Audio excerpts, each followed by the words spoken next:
everyone. How are we? Are we well? Are we good? Yeah? Oh, that's nice. He goes round the long way so that I have to riff for longer. Oh, he's turned the lights off for me. That's like... Okay, do you know... All right. Okay. Is everyone here for poetry? Yes? No board games today, Tim. That's a callback. One time. One time. Hey, mate. How's it going? Hello, I'm good. Welcome to Process!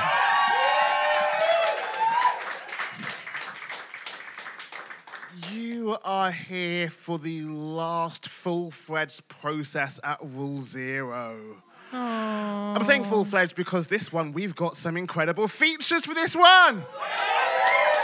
Okay. I'm loving the panto up and down we're already getting here. This is a very good start to all this. But yes. Who have we got, mate? So our features we've got tonight, we have the wonderful Ellie de Satgé!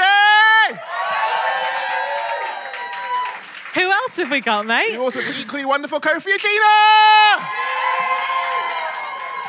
And of course, as usual, all our wonderful, lovely open micers. And cheer for the open micers? No? No? We know that's why you're here. No, I'm kidding. This is probably our most oversold night ever, I think. And that is a testament to just how wonderful our features and you lot are. We say fully fledged because our next... We do have one final... if you haven't heard, Rule Zero is closing, which means that we have to find... I know, really sad. People often talk about how beautiful this venue is and how nice it is and how homely it is, but it has stairs. And I've always complained about the fact that it has stairs and no lift, which means that it's not accessible. So... I'm getting ahead of myself. Anyway, so we will have one. Look, okay. We're going to have another event. It will be an open mic special. So it'll be pure open mic, and it will not be on our regular last Tuesday of the month. No. We're breaking schedule. I know, we're breaking schedules, as our next event will be on the 13th of August. Still a Tuesday, but very soon. In the diary. That was so fast. Tickets will be going on sale tomorrow morning, if I remember. Basically. So Friday then.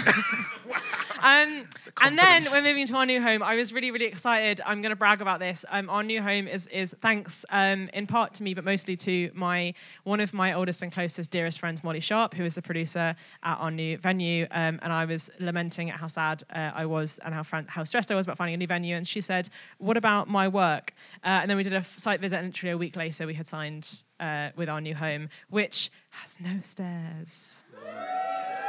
And the toilets are, say it with me, gender neutral and wheelchair accessible. I know. And it's not even that far away. It is at the wonderful, lovely community of Hackney Showroom. Oh, no, none of you have been there. It's wonderful. It's wonderful. Anyone here know Travis Alabanza? Right, that's where all their shows started. So just be excited about that. It's great. You're going to love it. It's very community feel. And it has a capacity of 10 more than we have here. So... it's also within relative walking distance of Finsbury Park Station, which means it's hopefully easier to get to. No more overground. I love the overground. I love Rule Zero and all they've done here. We're rambling. Fine, we'll do poetry. What else? Rules! Rules. Rules. Cheer if you've never been here before. Cheer if you've never been to any poetry night before, ever. Okay. You'll catch on quick. It's fine. Rules. Rule number 1 is don't be a dick. That should be self-explanatory, but it isn't. So I'm going to expand. No homophobia, no transphobia, no ableism, no anti-Semitism, no racism. If we deem you to be a dick, according to our metrics, we'll remove you. Don't be an arsehole. I've got a high dick threshold.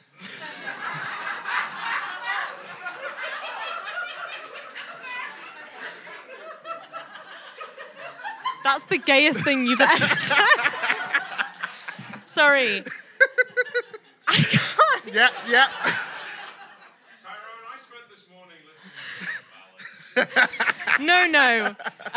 For those of you who don't know, Tyrone is straight, but he says things like that all the time. What was I saying? Don't be a dick. Jesus. No, you're not allowed to talk anymore. You have 5 minutes. If you're open micers, you have 5 minutes on the mic. How many minutes do you have? 5. Again. 5.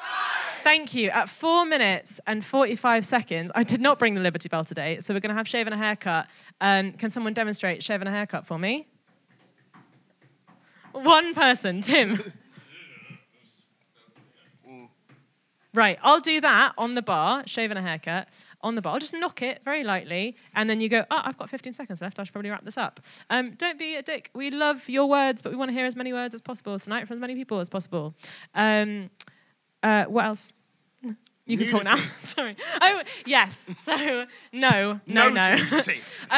I personally don't want to see anyone's genitalia or buttholes. Don't show them to me. I do not consent to seeing that here. Nipples are fine, go nuts. But I don't want to see anyone's swimsuit area. That's what we called it in drama school. No swimsuit area. Thank you. Leave the stage, please. Oh, yeah. That's basically all the rules. I mean, worth saying, I'm filming stuff. I'm filming, I'm taking pictures, so be aware of that. But now, who wants some poetry? Good. So, we always have to play this game where at the start of each night, we have one of the hosts do a poem to start off the night, and we have to intro each other. And it's been 29 months of process.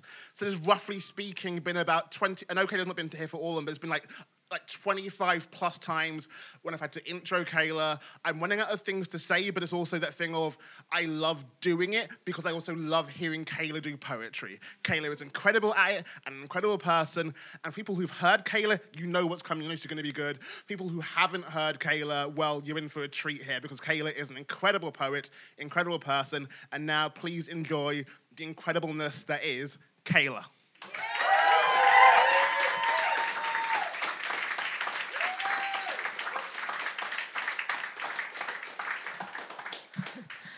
Hello.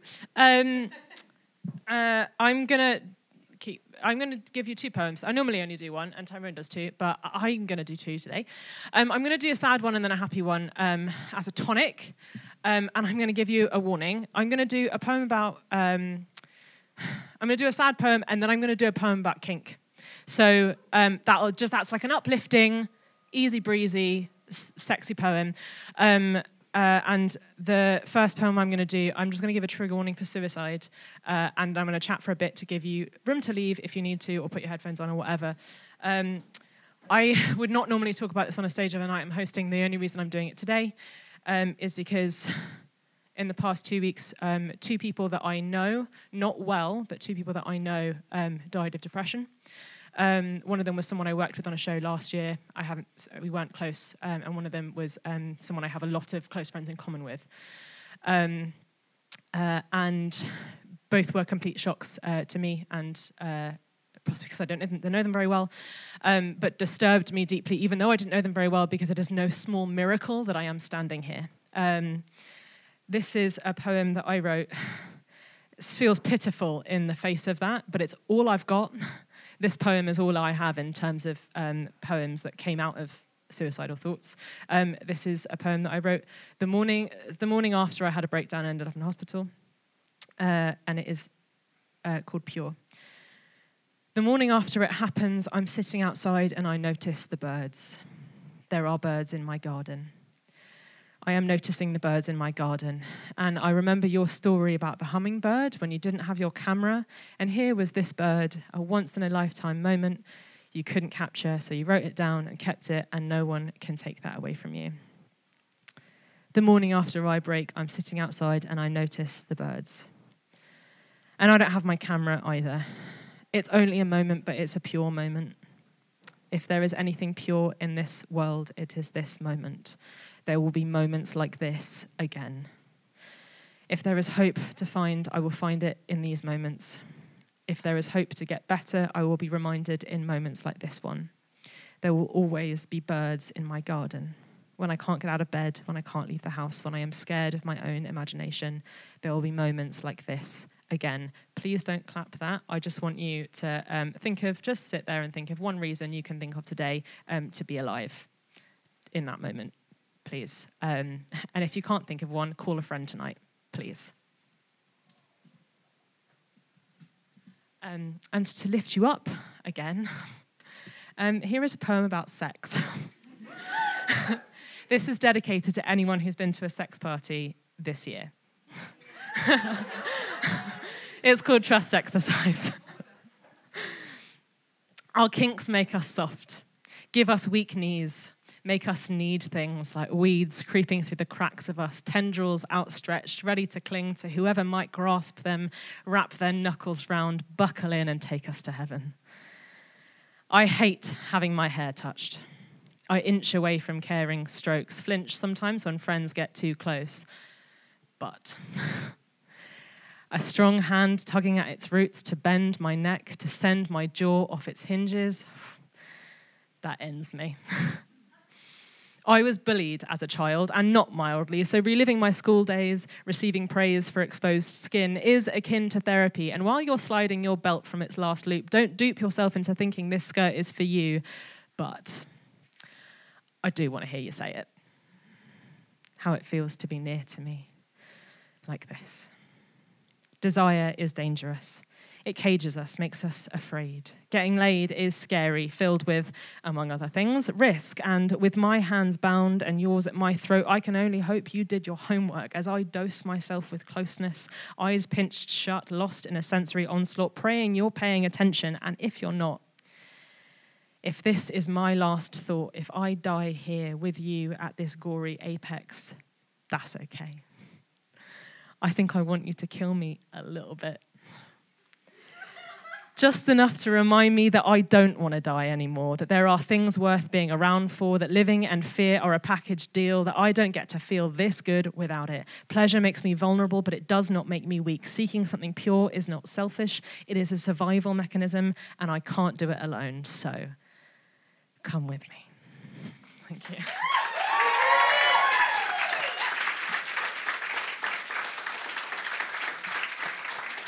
No.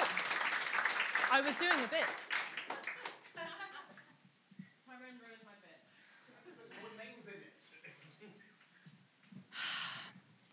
Okay. Hello. Oh. It's not the first time that's happened. So Tig's not here today, but in his stead, we have the return of Hat Bitch. Can we have an applause for Hat Bitch?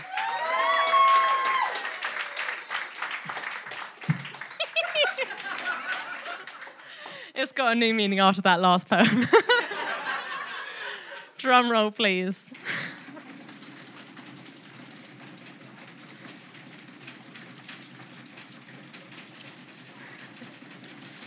Please welcome back to the stage, after a long time away, Deanie.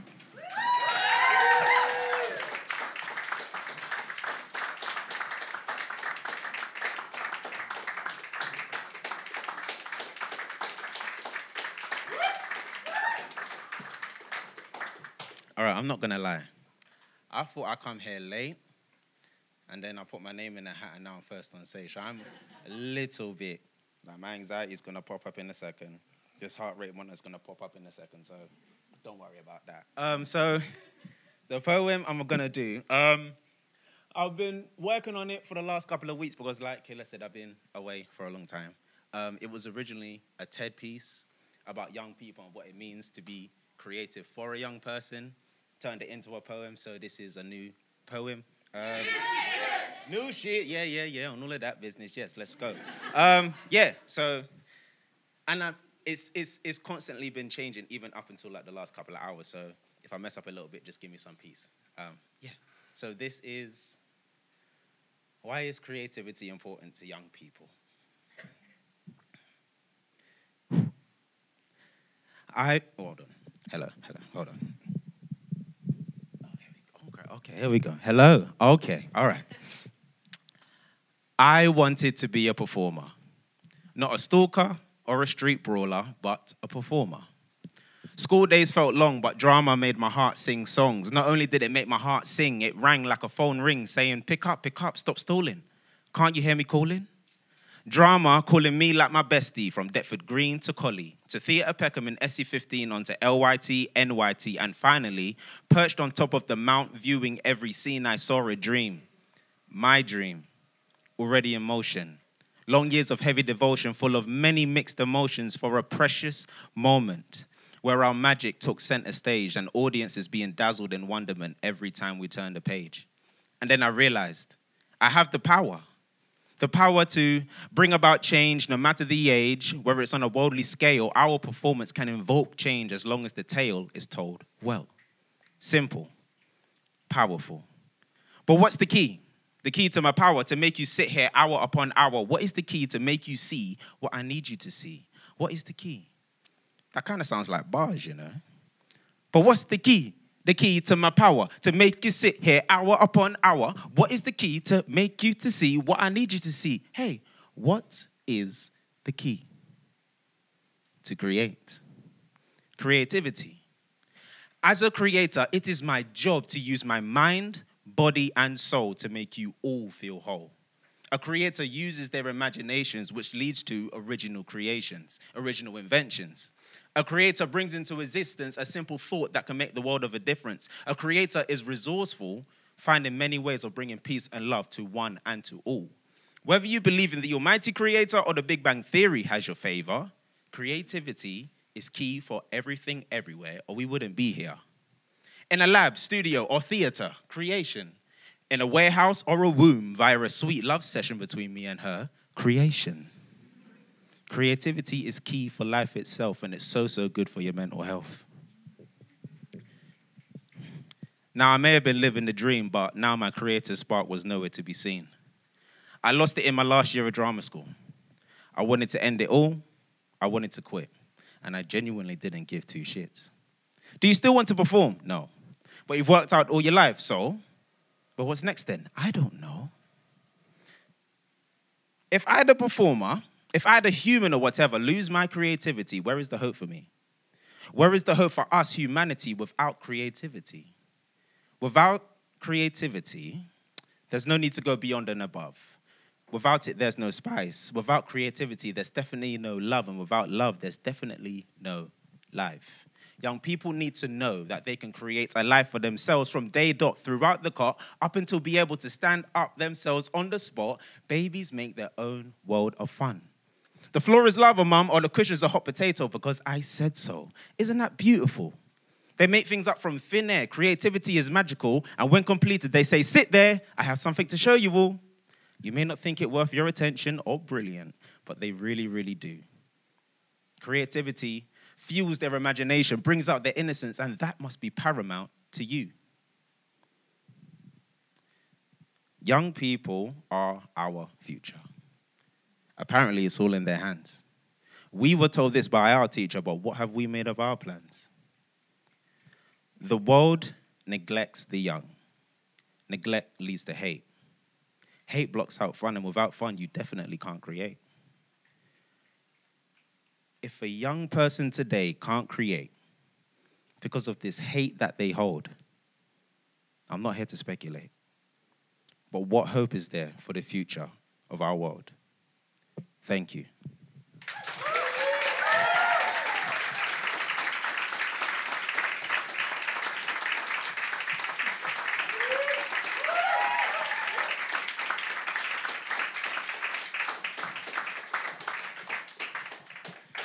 I remember Deanie came to one of the first few ones we ever did, and it's wonderful to have you back from the last ones we're doing here. So one more time for Deanie, everyone!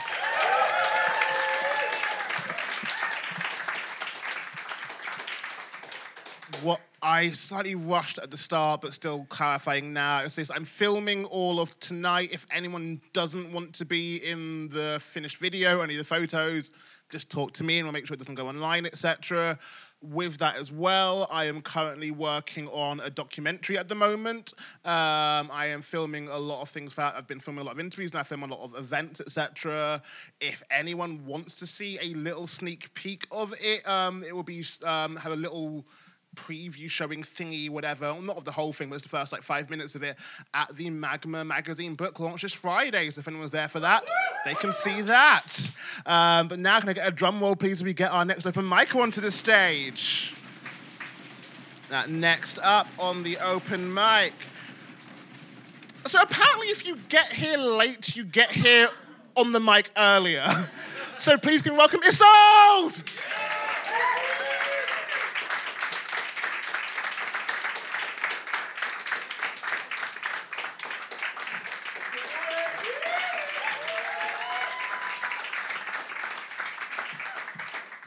Yeah, so that was the same story. Got here late. Yeah, I've got a first draft, so if anybody has any... First draft, shit. If anybody has any feedback, super, that's awesome. It's called The Universe Owes You Nothing. The universe owes you nothing.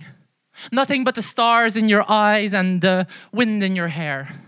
Life is not a movie, nor is it a temple or a beach in Costa Rica. Tranquility does not come effortless here. The air is thin, the climb is hard, and you must claim your place amongst the calm. There's no romance to us suicidal bitches sitting in dark rooms. We're not sultry and mysterious, though I will concede we're kind of hot.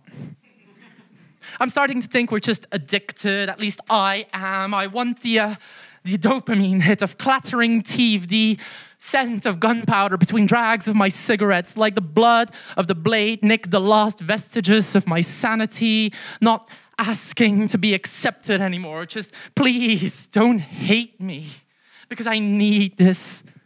I need the pain more than I need the love. I don't like being exhausted, but I'm only ever at peace when I collapse. So love me. Hold me. Love me. Not when I fall into your arms, but when you scrape me off the floor. So yeah. The universe owes you nothing. Nothing but the stars in your eyes and the wind in your hair. Nothing but the taste of salt when the ocean spray climbs the pier. Nothing but the sound of river water running over eons of smooth pebbles. Nothing but the things you hear when you go real quiet and listen. Thank you. How are we doing on time?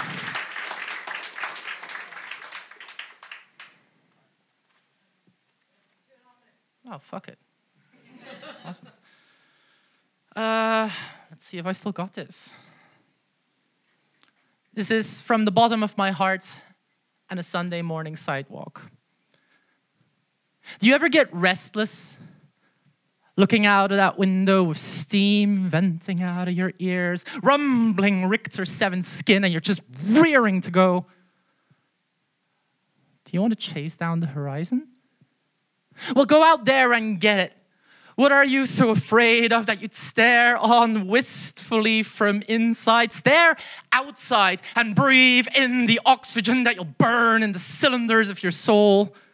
Be brave and be breathless, because nobody ever taught you in school that you were going to have to hunt down your dreams and aspirations, and your prey will fight back. So get in the ring with life.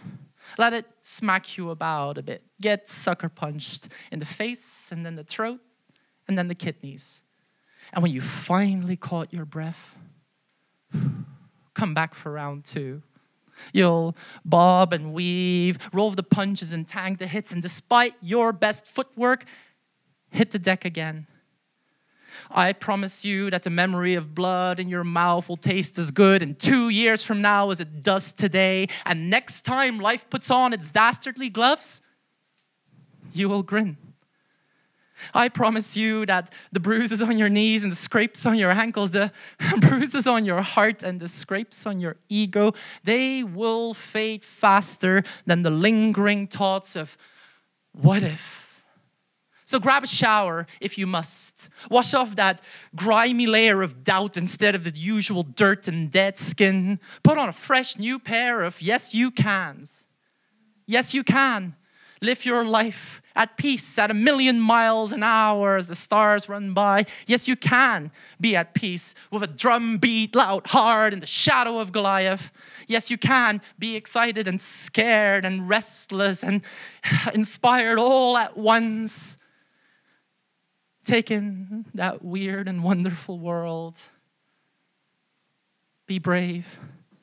Be breathless. But remember to breathe. Thank you.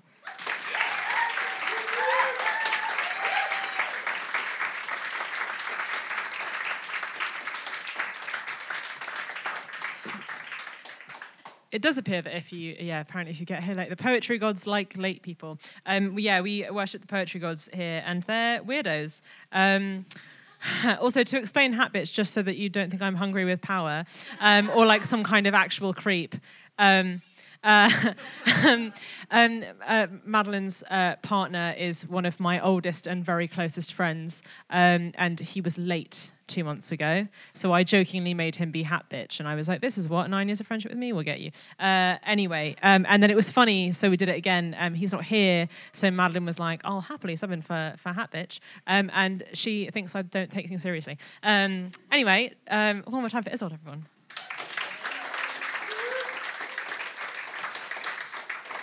We've got a lot of names in the hat. We try to get on as many as possible. If the poetry gods smile upon you, that's... Oh, you're way ahead of me. Okay. Is that a shut up and carry on and tell us the name? Yeah, fine, okay. Oh, a first-timer at Process. I know, new member of the family. Please welcome to the stage for the very first time, Emily.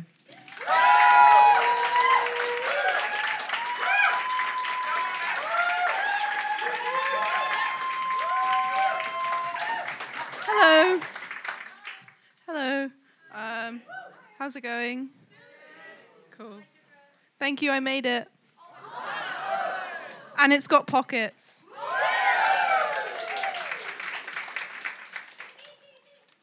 I started a job recently, like a 9 to 5, and I don't understand how you just do it forever. Like, that's not at all related to my poem. I'm doing a short one. I thought I had my tracks pretty covered. I checked behind every corner, prepared what I would do in the worst possible times to run into you. But in the zone of ready to study, I turn, and out of the corner of my eye, I see you. Headphones on, eyes on laptop. The only thing I see you do anymore. Like, literally a ghost. Same image in multiple places. I thought you were contained to the first floor, which I abandoned. Left it for you to roam. But now, you are here, in the place that I thought safe. And I don't understand how I can feel hunted by someone I hurt. Because I could just go over and say, hi, how's it going? But that possibility is terrifying. Because even considering it, I'm jumping 6 steps ahead to us being friends and maybe something else again. Because when it's imaginary, I can make me like you in that way. I can make me want to prioritize hanging out with someone I barely know over scouts and poetry and all the other things I do to keep myself busy. Future me in my head. It's not anxious. All the time about fucking up the one chance I got to date. But I'm anxious now, looking at her across the room in a kind of embarrassing way. It's just a girl, where the possibility wasn't worth the anxiety, so I'll just run away again. Thank you very much.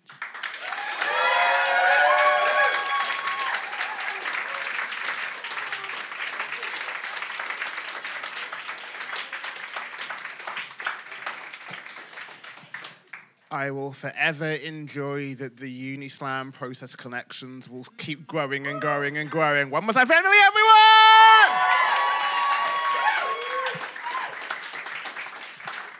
We haven't done the panto yet, so what's in my hand? What's in the hat? Drum roll, please, everyone.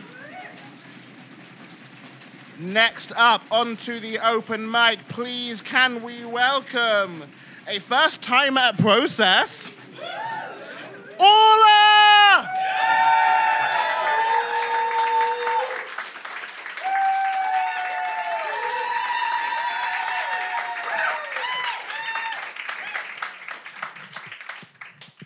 Hi, everyone.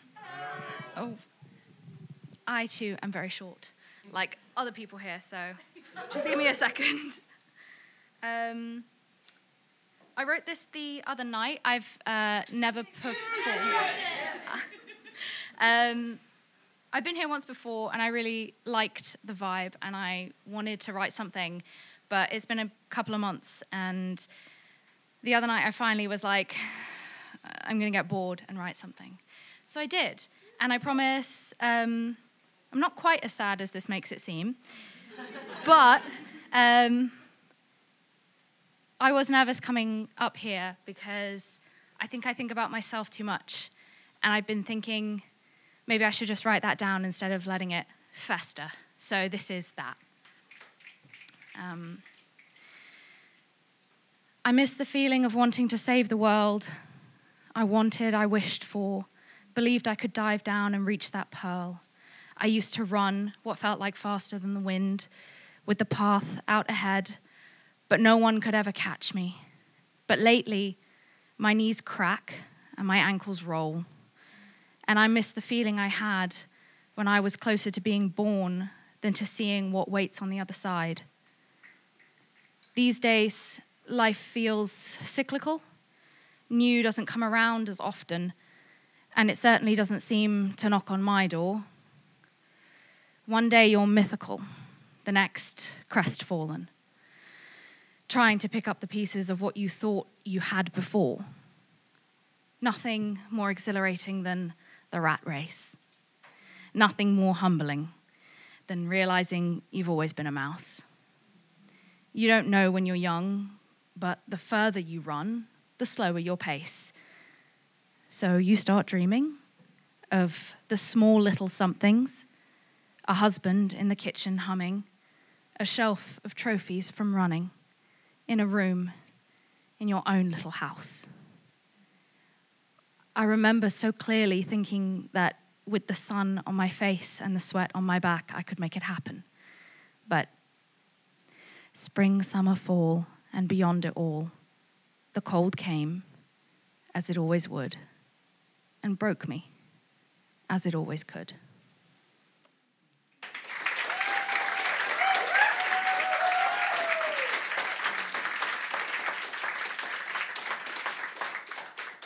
I have one more. Can everyone hear me, by the way? Oh, good. I was worried. I have one more. It's really short. Don't whisper the secrets of belonging to me. They are gibberish. If the purity test were a panty liner, I'm spotting. Every mountain's bed is rocky. I, no bigger than a pebble. A corkscrew, I spiral in deeper and deeper. A mouse, I blend into the platform. You got me stepping around threes. Now I walk over them on purpose. Thank you.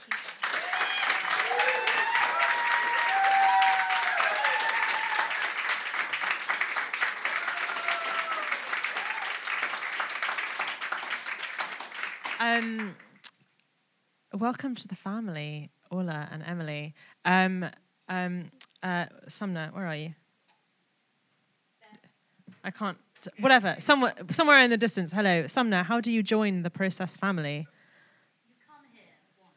You come here one time, and then you're in the family. Welcome to the family. Has something you said made it. Oh, you said something, Ola. You said something at the beginning of your poem about thinking about yourself too much. A friend said to me a few years ago, you should perhaps have other people tell you about yourself more. And I've never forgotten that. Ask people to tell you about yourself. You'll learn so much. One more time for Emily and Ola, everyone.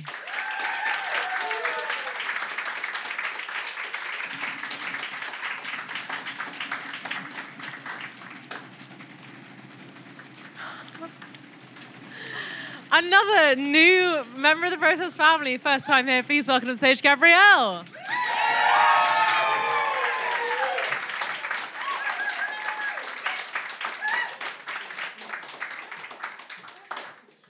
Hi everyone. I'm also a shorty, so this is a good height for me. So this, like all of my poems, is about yearning and loss and New York City. And those kind of romantic friendships that are more impactful than any like real romantic relationship you've ever been in. So I'm a little bit nervous. This is called The Point. I asked you in the middle of an argument, what's the fucking point of all of this? What's the end goal? If we only got to spend an afternoon together in a patch of grass, watching the sunset with your head in my lap, would that be enough for you? And you said, absolutely yes, without any hesitation. I wanted to take you home with me and keep you on my shelf forever. Like all of the hardcovers in every bookshop I've ever been in. Not even to read, not even to date, just to take you out sometimes and look at you. I'd put you back carefully afterwards, but I want to wind you up like a music box and let you twirl until you tire yourself out. I knew it was really love because it was ugly, because I had no ability to stay composed, because everything about you presses the panic button inside of me, and the tear ducts, the gag reflex, the familiarity of knowing unequivocally in the depths of your soul that this is your brand of person. You send me arty, perfectly lit nudes and look down the camera straight into my soul. I long to be the hand you run carefully along your chest, not just because I am dying to lick the sweat out of your belly button, but because my yearning is the only thing that connects me to the past. So I hold on to it tightly like hard-won concert tickets. Memories like wet, washed out Polaroids on a laundry line, set out to dry, even though I know now they're so dry. They've disintegrated, and I'm looking at the past through a window on the other side of adulthood, and I can't rewind the tape. And I've not grown up, but rather just grown around the scars. Somehow your hands are more lewd than anything else in frame, the way I could sketch your fingers from memory, narrate every detail of the way you lick them like rolling papers before you put them inside me. Every inch of that one Target bathroom I return to over and over again in every dream. Innocuous, but I'd take the G train to Fulton and sob there after you gone, in memoriam. Someday we'll meet again at Kanka St. Mark's, in the days when they had better food and didn't close at 10 p.m., long after all the old hippies and yuppies and NYU students and finance bros have gone to bed. We'll order sticky pitchers of warm beer and juicy, crispy things, and we'll talk. At the end of the world. The entire damn country could pitch itself into the ocean. Either one, I don't care. We'll sit at the counter at B&H Dairy and watch ourselves grow old in the mirror. If this was an A24 movie, and we were the coastal elites we pretend to be, we'd meet between the lions at the library. I asked you if we only saw each other once in a blue moon and brought a blanket to the pier and watched the sunset again, with your head draped across my thighs and my fingers in your hair, would that be enough? We toast slices of carrot cake in plastic containers and sit at the top of Van Cortlandt Park overlooking the whole city and hold hands. I'd sell my soul to spend 10 minutes in a parking lot outside Sarah's apartment with your hair up and my arms around you. Like when you drove all the way to my parents' house just so I could show you Y tu maman también for the first time, just so I could show you the part where they finally kiss at the end and it's enough. They are loved in that moment. Would that be enough? And you said, yes. If we could just get along, things would be okay. If we'd grown up on the same advice, we'd work like gears meant to fit together. The dark and the light, yin and yang, one constantly informing and reinforcing the other. But instead, we have the same argument in a million different ways. And you make me play the boy, or maybe I've just never objectified anyone before.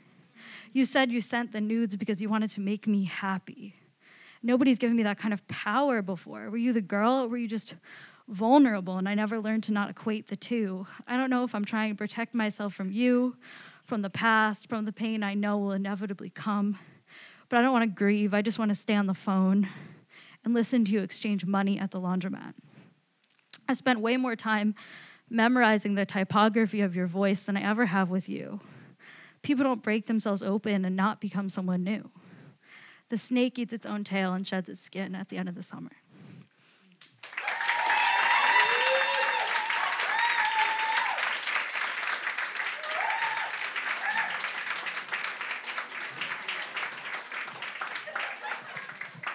That is time management done well, and it makes me want to go visit America a little bit. One more time, everyone!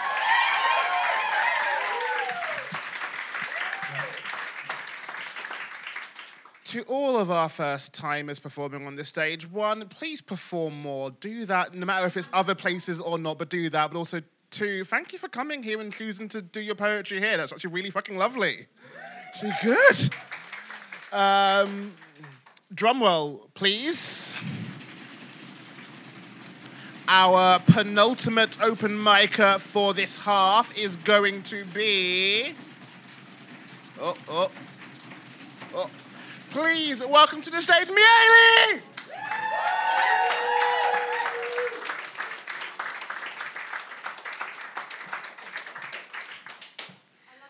Thank you. I'm not very well prepared for this. Hello, everyone. Everyone's been so amazing. I can't believe I have to follow that as well. That was so good. This is a poem. I've been told, I have on good authority, this actually isn't a poem. It's just a story that rhymes. But this is the first time I've performed it in front of people on a stage. So it's sort of new shit, a little bit new shit. Okay, and this is about a really cracky weekend that I spent in Lisbon with my friend. And we were basically trying to impress this girl that he really fancied. And I was trying to wingman him very unsuccessfully. And this is the poem. Where the fuck am I? Maps aren't working. 5% battery and the sun is tear-jerking. Like a Poundland Bear Grylls on the walk of shame, I'm listening to the soundtrack from Call Me By Your Name. I walk in a straight line to the left of the sun until I'm in Grasser and I can ask someone. It's outrageously loud and the streets are chocker and I pick up some Portuguese barocca. Trekking in heels across half of Lisbon. Come meet my friend, she works for Dixon. Reading Kate Tempest over coffee. She got him in vogue for the warehouse party. What do we do about that Henry Wu article? The editor's raging and the tweet's gone viral. To me, it's max of cancel culture. What do you reckon? Victim, vulture? Let's do the interview, but not the cover. We need to call him. Easy, brother. Cocktails under the lemon tree, and somehow we kick on till 3. Kisses and Rizzler, who's got the backy? Nigel can't walk, let's get him a taxi. We wake up without a wallet between us, and this girl is fuming and she can't believe us. I've lost my phone. Is he doing a bit? I'll ask the cleaner. Maybe she moved it? We can't ask for cash. It radiates incompetence. And I'm leaving on Wednesday for this crypto conference, so we need to fix this before I leave. Mate, my phone's at the bar and my heart's on my sleeve. Hangovers beyond belief and kombuchas for the debrief. In 30 degrees, retracing our steps, we draft out the apology text. With heavy hearts, we understand that our behaviour last night was bad for the brand. We settle up and she goes on without us, and Omar sends us our daily allowance, and like junkies collecting our methadone, we go to the cash point and type in the code. She texted back. What did she say? She says we can make it up to her today. A win for the group, hugs and high fives, and we settle the bill as our taxi arrives. In a rags to riches trajectory, we make the comeback of the century. Swims and sunsets, pink and peach, eating oysters, pigs on the beach. Champagne and waves and sandy hugs, we promise each other that in 6 months we'll make a movie and work overseas and cull our frenemies and learn Portuguese. Walks in the moonlight back to the car and I climb under blankets in her Jaguar. If dating's a hobby and he's being intentional, this could be the move because the girl is exceptional. Lisbon wedding then, what's the plan? How many people? Who's the best man? Maybe Jittem, but it might be a reach. He outed me in my last best man speech. Literally on the mic to the entire hall. I prepared some lines, but Nigel did them all. His sheets were shipped in from Australia, and we talk about truth and meaning and failure. Enlightened words and impeccable taste and beautiful books and fancy toothpaste. Morale is high and shoulders are burnt. Come on then, what have we learned? A photo shoot with a Kindle is not low-key. Read more books and watch less TV. Do what you do with joy and from your heart. Music decorates time and space you fill with art. Don't let your failings rent space in your head. And no house and techno before bed. I'm honestly sad to leave you, Nige. You're top tier, gold dust, easy top 5. And in highs and lows that last 10 years, his favourite poem in my ears. Whatever you can do or dream you can, begin it. Boldness has genius, power, and magic in it. Thank you. Sorry, I was so nervous.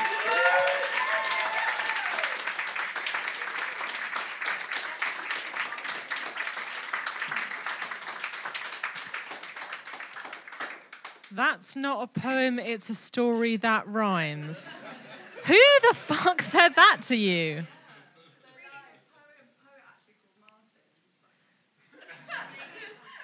Okay, Martin. Sorry, a really good poet. I'm sorry. That's not a poem, it's a story that rhymes.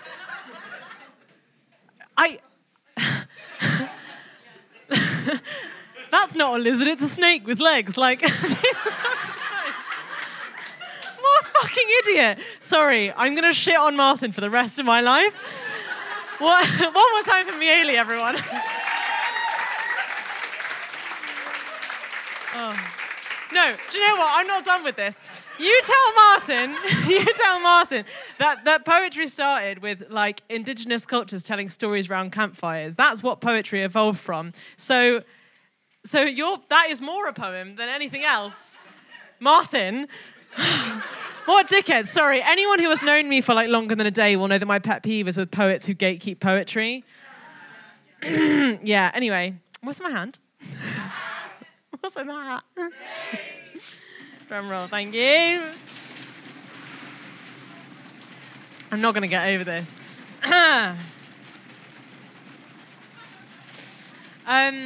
The final open micer of the first act, long-time member of the Process family. Please welcome back to the stage, Sumner.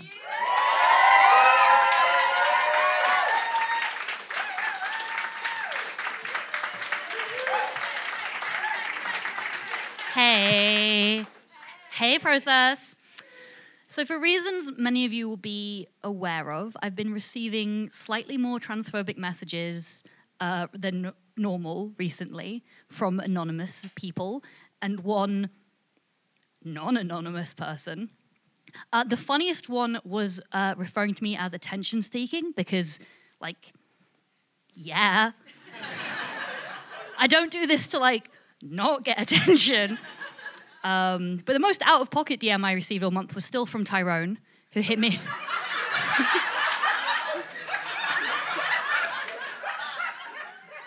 who hit me with the, Kayla and I saw you across the bar and we really dig your vibe. Which I was very excited about until I read the rest of the message. Yeah. But anyway, I'm writing a poem about that, but I haven't finished it because it's making me too sad, so this is something else. I performed this once before, so it's too shit. I've been a professional performer and writer for more than a decade now, so I have a really, I have a really impressive portfolio of customer service jobs, and this is about that. It's called Poet Most. I've poured bitters, I've cleaned shitters, I've run corporate Twitters, I've served brunching hipsters vegan avocado toast, I've earned titters, I've cleaned litter, but I like Poet Most. I have catered, I have waited, I have even cater-waited. I have front of house for supper clubs and played the gracious hosts. I've narrated, been the creative, but I like Poet Most. I've sold DVDs, I have folded teas, ran the desk at a library. I've written custom porn stories, not all about toes. I've been a dinner lady, I've taught D&D, but I like Poet Most. I wrote email spam, help students cram. For 3 months, I managed an Oxfam. Me either. I've modelled in the winter while my nose and fingers froze. My CV's jammed, but I don't give a damn, because I like Poet Most. Thank you.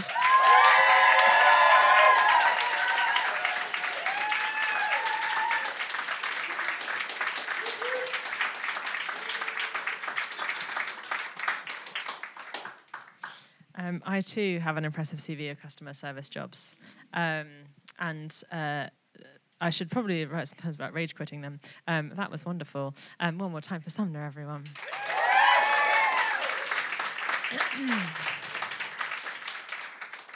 think it's time for a feature, don't you? You're so lucky we do treat you here at Process. So our first, I am a slow burn person. Tyrone and I did not become this overnight. I didn't really like him very much when I first met him because he's kind of a bitch. I'm allowed to say that. I'm not wrong either. Anyway. My current partner, love of my life, we went on our first date in 2016 and got together in 2022. I am a slow burn person.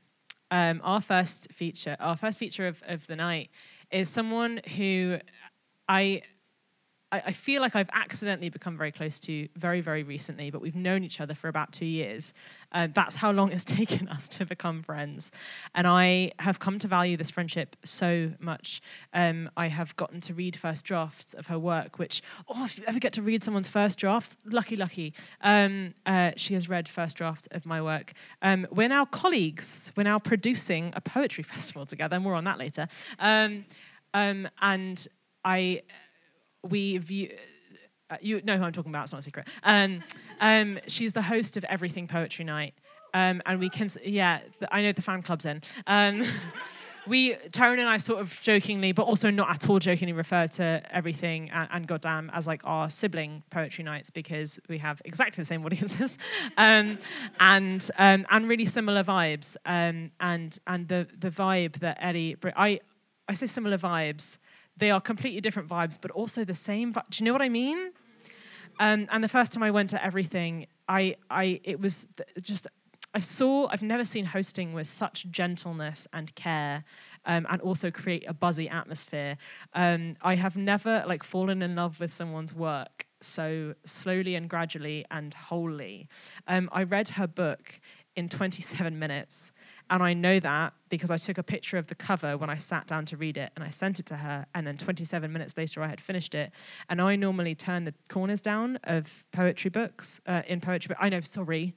I'm allowed. I read lots. So I normally have poems that I really like. And I didn't turn down any because I would have turned down the whole book.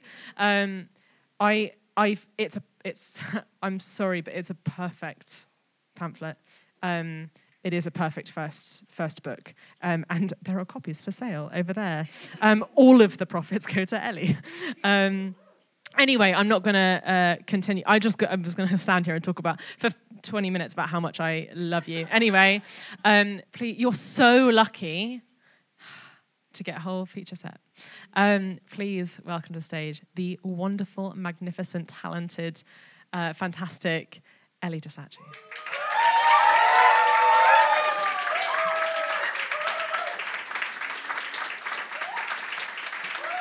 I'm not crying, you're crying. Oh, that was so lovely. Thank you, Kayla. I'm getting cuteness aggression. I'm like, oh. Thank you. I'm also a slow burn friend, and I think that it was so beautiful about us becoming friends, and I feel so similarly. I would say the exact same, but that's not possible. But because we're all unique individuals. But I do feel the sentiment behind that a lot the other way around, and of course with Tyrone as well. So needless to say, it's a real honour to have been invited here to feature. Process was one of the first poetry nights that I started going to in London. I'm so grateful to be a part of the Process family, and to have a feature-length set is it's an absolute dream. So thank you, Kayla and Tyrone, for inviting me. I don't know if you guys heard, but I've got a book out. And this book was a real, as all books are, a labour of love. It was originally my master's dissertation, and now it's a book published by a fantastic poetry press, Broken Sleep Books. So I'm going to do a few poems from this, and also a few new shit as well, which will be really cool and exciting. And many of them Kayla's given me feedback on, which is really extra special. And this book is divided up into sections of wanting and finding, loosely.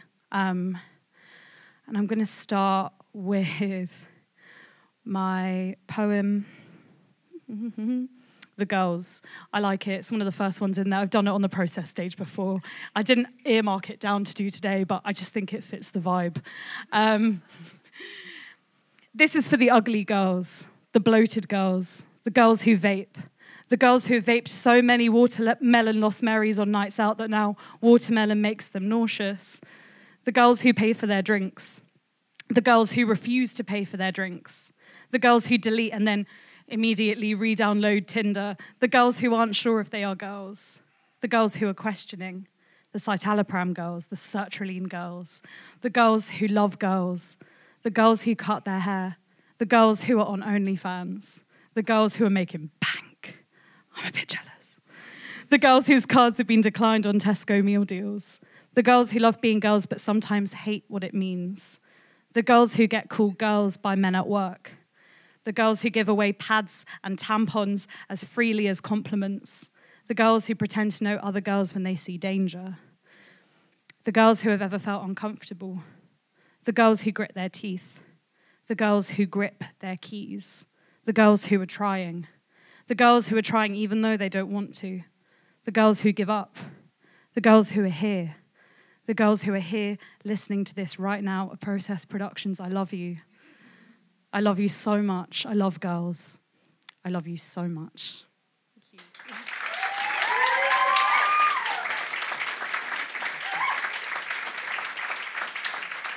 you. Thank you. And if you see me with my watermelon Lost Mary outside, don't worry about it. Don't worry about it. Don't worry about it. This is one of my favorite poems that I've written. I just really like it. And thank you, Tyrone, who filmed me doing this, part of kind of linked to Process Productions. I just really like this poem. It's called Hot Chocolates at the Inn.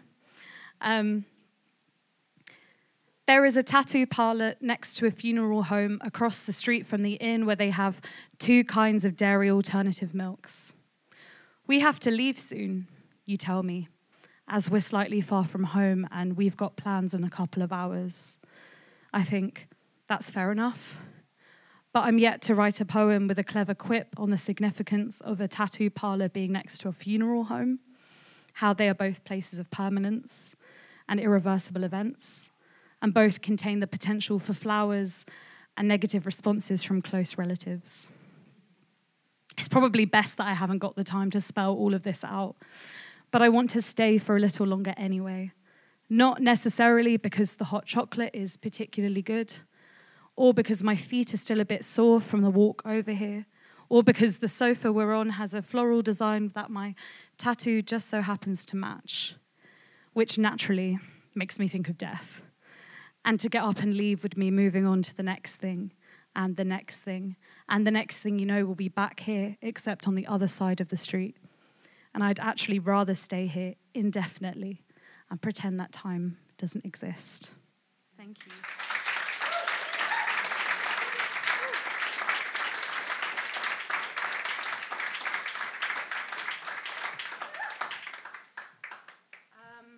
Gonna move on to another one, which is called ADHD. Everyone who knows me is like, bitch, we know. My housemate thinks I might have ADHD.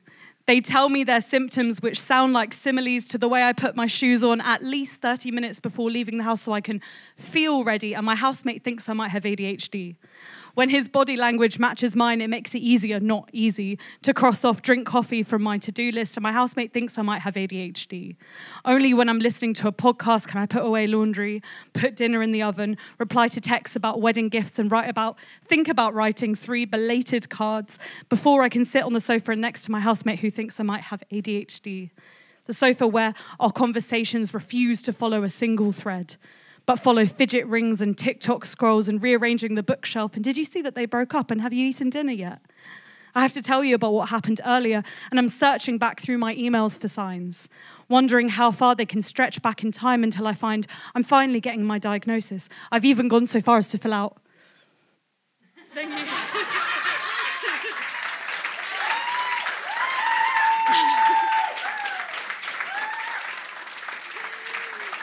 It's a true story. Listen, one day we'll get a diagnosis, but maybe not today. This next poem I really like because it's about someone who did something not so nice to me. And this is about kind of taking that and reclaiming it.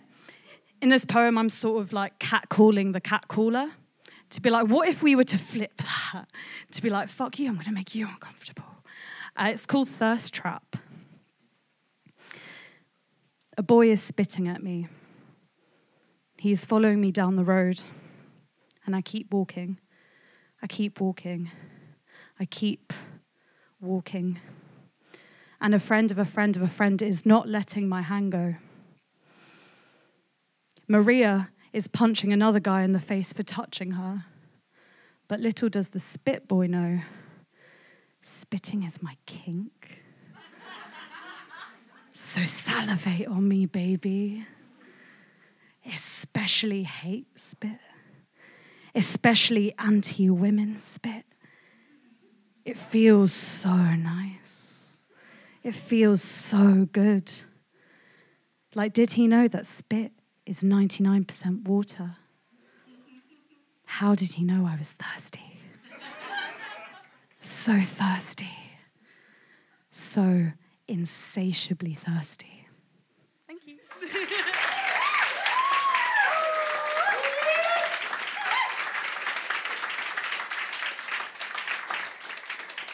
Yeah, fuck that guy, actually. Like, that was... yeah, he spat at me on the street. I was like, ew. I'm going to do a couple of new poems.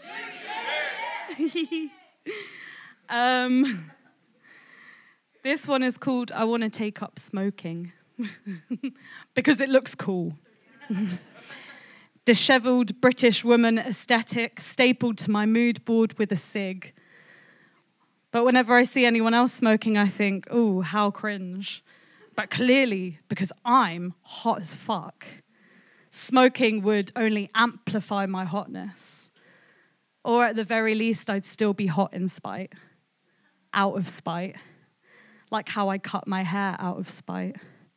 After you bought another round of whiskies, thinking you were so smart and chic and grown, when actually you were just the first self-deprecating smoking man I'd ever met.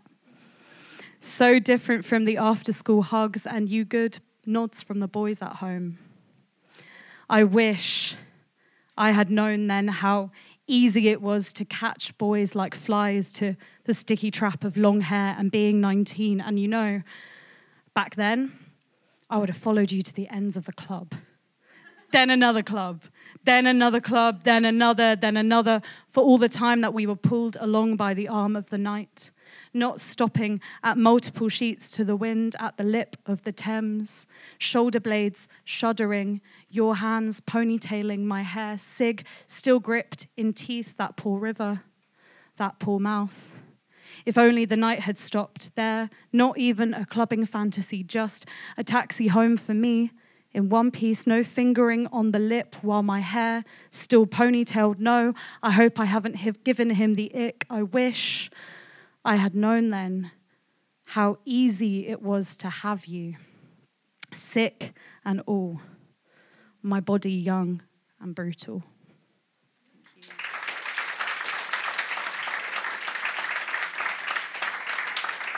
Thank you.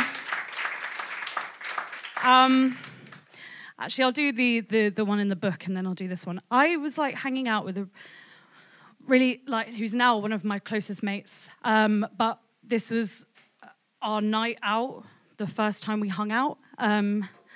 It's called Hobe and Spoons. And it's on the same vibe of like icky men. Imagine thinking that you can come over to the two girls sitting alone and drinking a pint and a glass of sparkling rosé, and who conveniently aren't sitting with any men, and who are brand new friends. Imagine coming over to them and saying, I would guess that you two are strippers. Wow, I'm only kidding, you're so defensive. Also, I'm a feminist.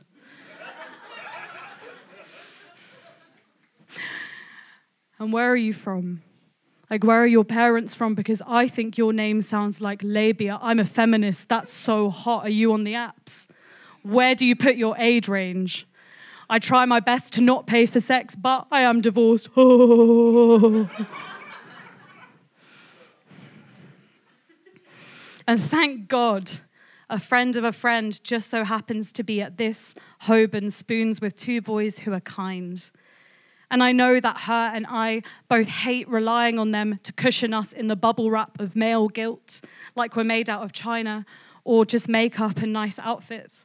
But I'm glad because at least they're making us laugh. You would think that three boys sitting around us would stop labia man from coming back, but naturally nothing can stop the who are these guys man, the oh you have a boyfriend man, the oh you have a boyfriend so I'll only focus on your friend man, the I will buy you a drink but not you because fuck you, you've got a boyfriend man, the 40-year-old man talking to what he thinks are two first-year uni students. And I'm waiting. I'm still waiting for him to fuck off. Or at the very least, to PayPal both of us to make up for this.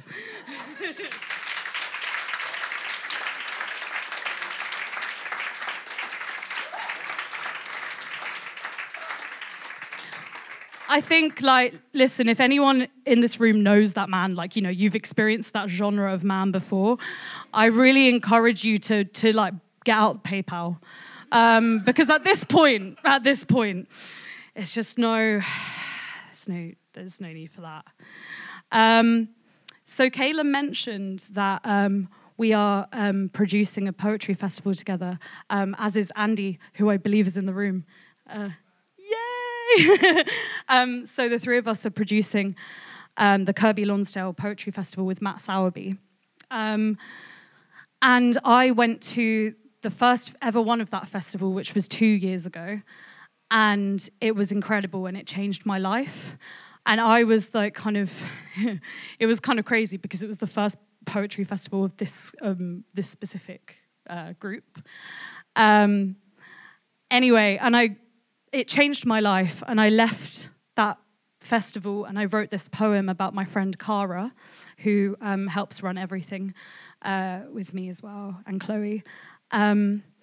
And yeah, during that festival, I was like throwing myself around this like tiny, tiny town in the Lake District, bossing everyone about, and it was great. And this poem really fell out of me at the end of it. So here it is. Also, you should totally come to the festival. It's going to be sick. You were feeding me pasta as I do the dishes at the afters. I would never let anyone else share this moment, to be at such mutual service as my stomach gratefully growls. It has been 3 long, full days of oversharing, bossing around, and throwing myself around this quiet town that didn't know what hit it. Until now, I've been filling every moment with not so subtle parent flirting. I was like really flirting with Matt Sowerby's mum. All right, listen, anyway, it wasn't subtle. Staying fueled on, I only need a coffee, it's fine. Doing the dishes is less an act of kindness and more a thinly veiled excuse to not have to talk to anyone while still feeling useful. You're not only feeding me, but adding to the absence of speech by filling my mouth up. I almost hate that I've made this into a poem because it existed so peacefully in the 1 a.m. kitchen that turned out to have a hidden dishwasher all along. Thank you.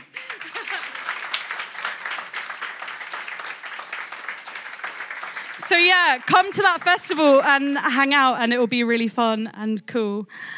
It's from the 13th until the 15th of September.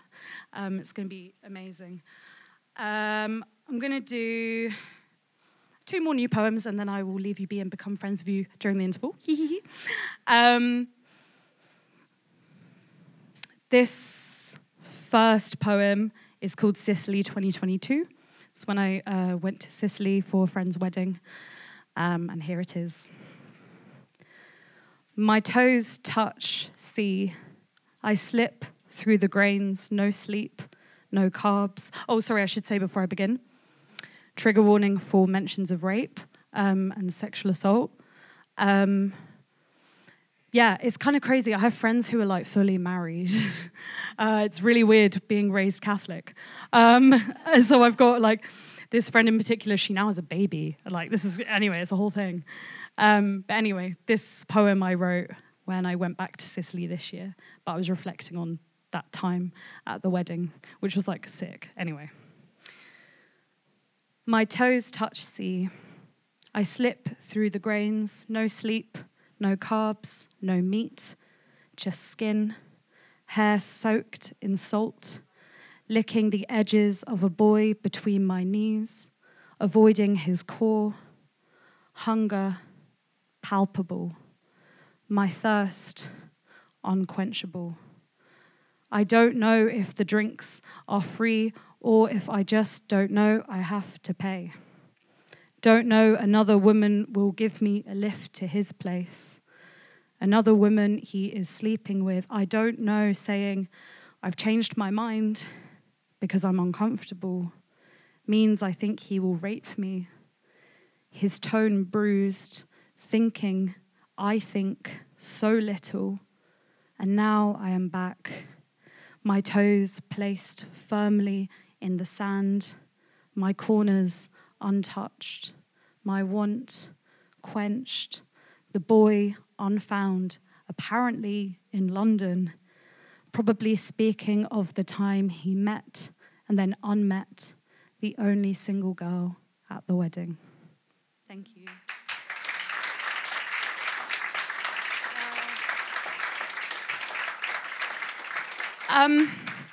Before I go into my final poem, I just really want to thank Kayla and Tyrone for inviting me here. Like I say, this was one of the first poetry nights I started attending in London, and it's such a beautiful community, and I feel honoured to be a part of this. So thank you so much. This poem is also quite new, and it's called The Bar. Have you ever been opposite a man on a cross-country train? Have you ever been opposite a man on a cross-country train where there are plenty of other seats available and you were there first? Have you ever written a book? Have you ever placed your book on the table between you like it's insect repellent? Anything that might put off men, which BuzzFeed tells me includes mentioning your ex. My book does this. Emasculating men. My book does this. Giving the silent treatment, only talking about yourself, being on your phone, treating Instagram like a diary. I was on a first date with a guy who kissed me and said, shit, I don't have a condom, thinking we'd shag, like his kiss was an aphrodisiac. The barman saw me scribbling away while my date was in the loo. When he came back, the barman said, at least she isn't on her phone, but my God, it would have been better for him if I had been. But he'll never read my book.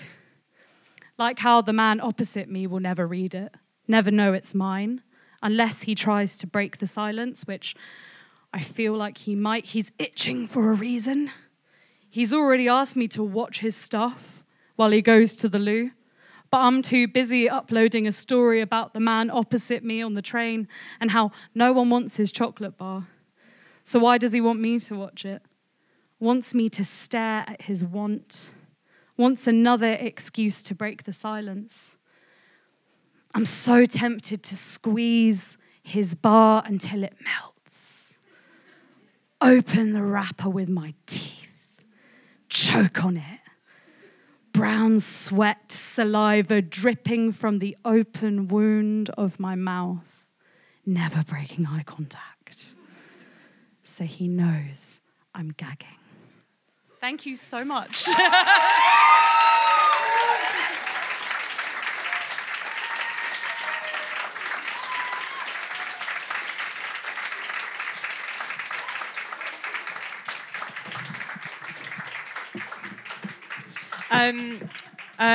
Before I all of those new shit poems I've already read.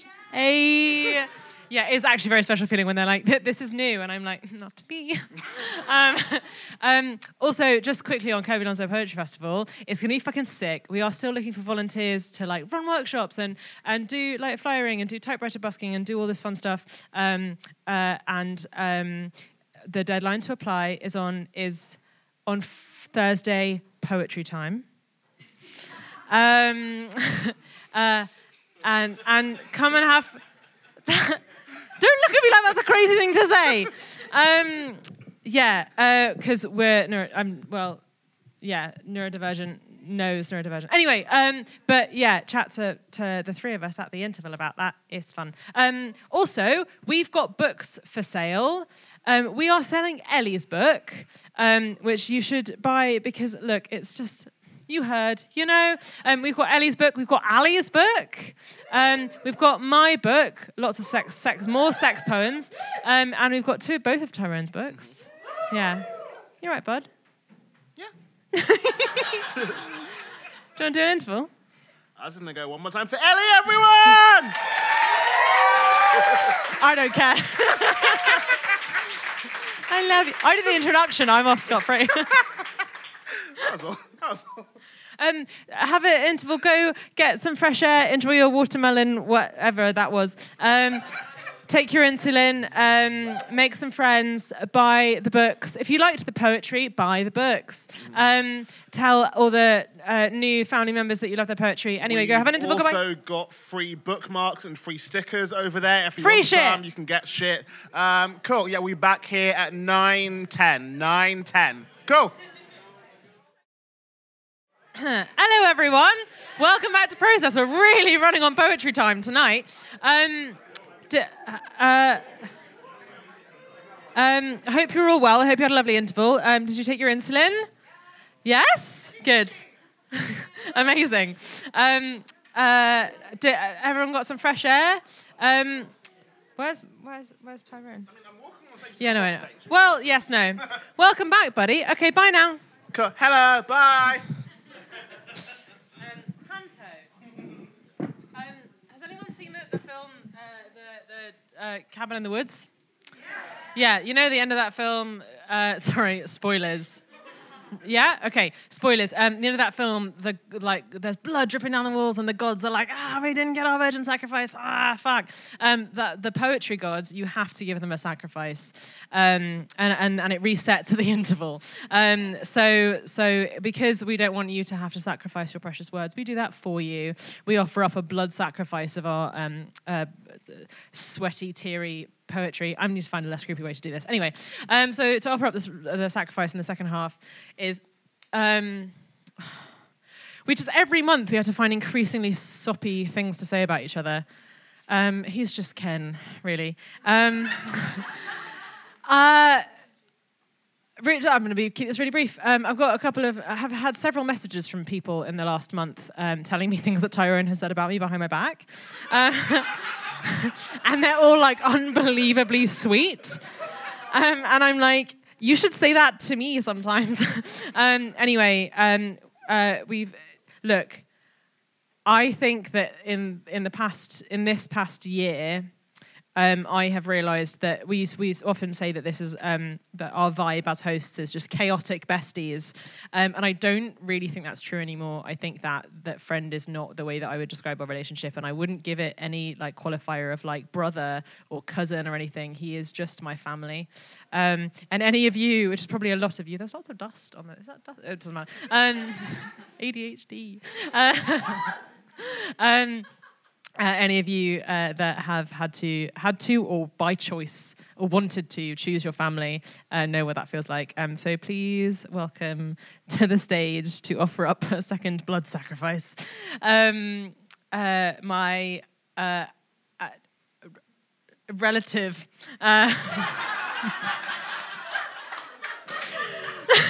One of my favourite people on the planet, Tyrone Lewis.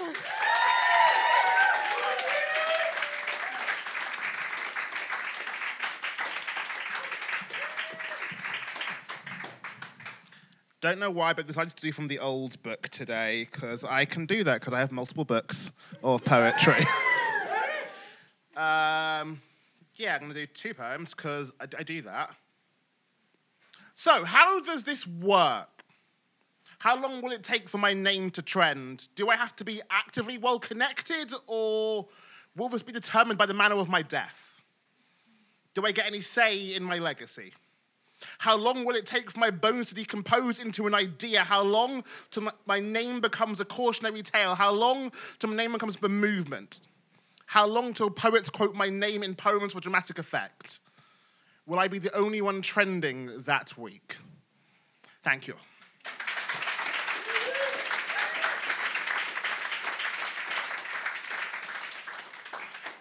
So, in the life of Tyrone Lewis and the, oh my God, Tyrone, things actually go annoyingly well for you, and it's really annoying that you get the good things without trying. I got an email last week asking me, do I want to go perform poetry in Romania? They'll pay for the flights, they'll pay for my accommodation. Am I up for that? So I said yes.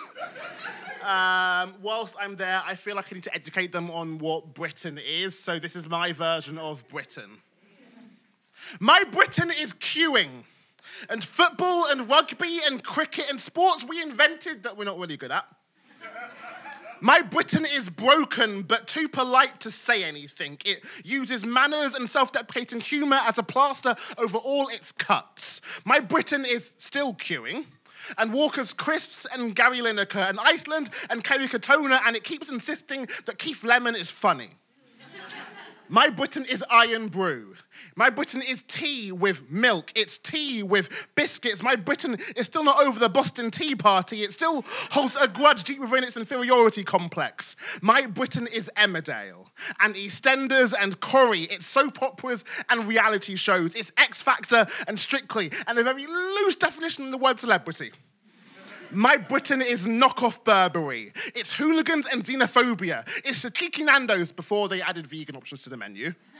It's Weatherspoons before they had an app. My Britain is pre-drinks and let's go get a drink, and too many drinks, and my Britain is drunk. It can't keep from talking to the girl at the bar, keeps confusing no for try harder. My Britain slurs its words and throws out racial slurs, and my Britain is racist. My Britain is those 2 75-year-old white women mumbling that the Browns should go back to where they came from. My Britain is colonialism and privilege, and is annoyed that Barack Obama is no longer president because it can't keep saying it's got a black best friend. My Britain is... Seriously. That being said, Kamala Harris, who we'll see what happens there.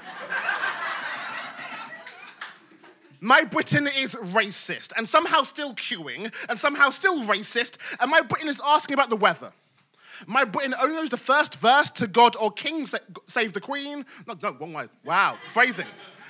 My Britain only knows the first verse to God Save the King or Queen, but knows all the words to Wonderwall. My Britain is boy bands. My Britain is Take That and Five, and my Britain used to be in Blazing Squad, and once during its gap year was a member of the Sugar Babes. My Britain is full of knife crime and UKIP and IKEAs and Odeons, and it's so far right, it's wrong. Keeps questioning how it's apparently so terrible when there are so many others that are worse. My Britain does not like women or black people or Muslims or minorities, but pretends to put up with them. My Britain keeps accidentally joining a queue, not knowing what it was for and staying in it because leaving would be more embarrassing. My Britain finds leaving queues more embarrassing than its treatment of women or black people or Muslims or minorities, and quite frankly, my Britain is a wanker. But my Britain is filled with enough amazing people to make me naive enough into thinking that maybe one day my Britain can change. Thank you.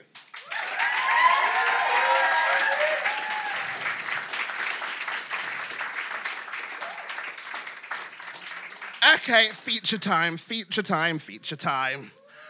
So I first saw this feature a couple years back at a mutual friend marathon fundraiser, I want to say it was.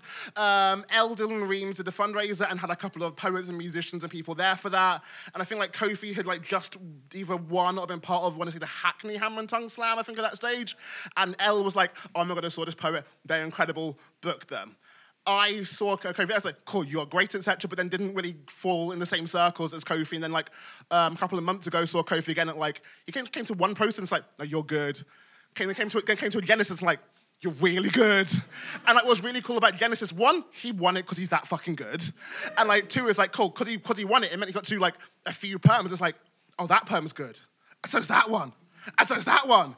And there's lots of good poems. It's like, yeah, this one's a good one. This one's a really, really good one. So we booked them. So you're going to see a good one on this stage because Kofi is a good one. I will stop saying good one now. But I will now say the name of the feature properly. Can we please welcome to the stage Kofi?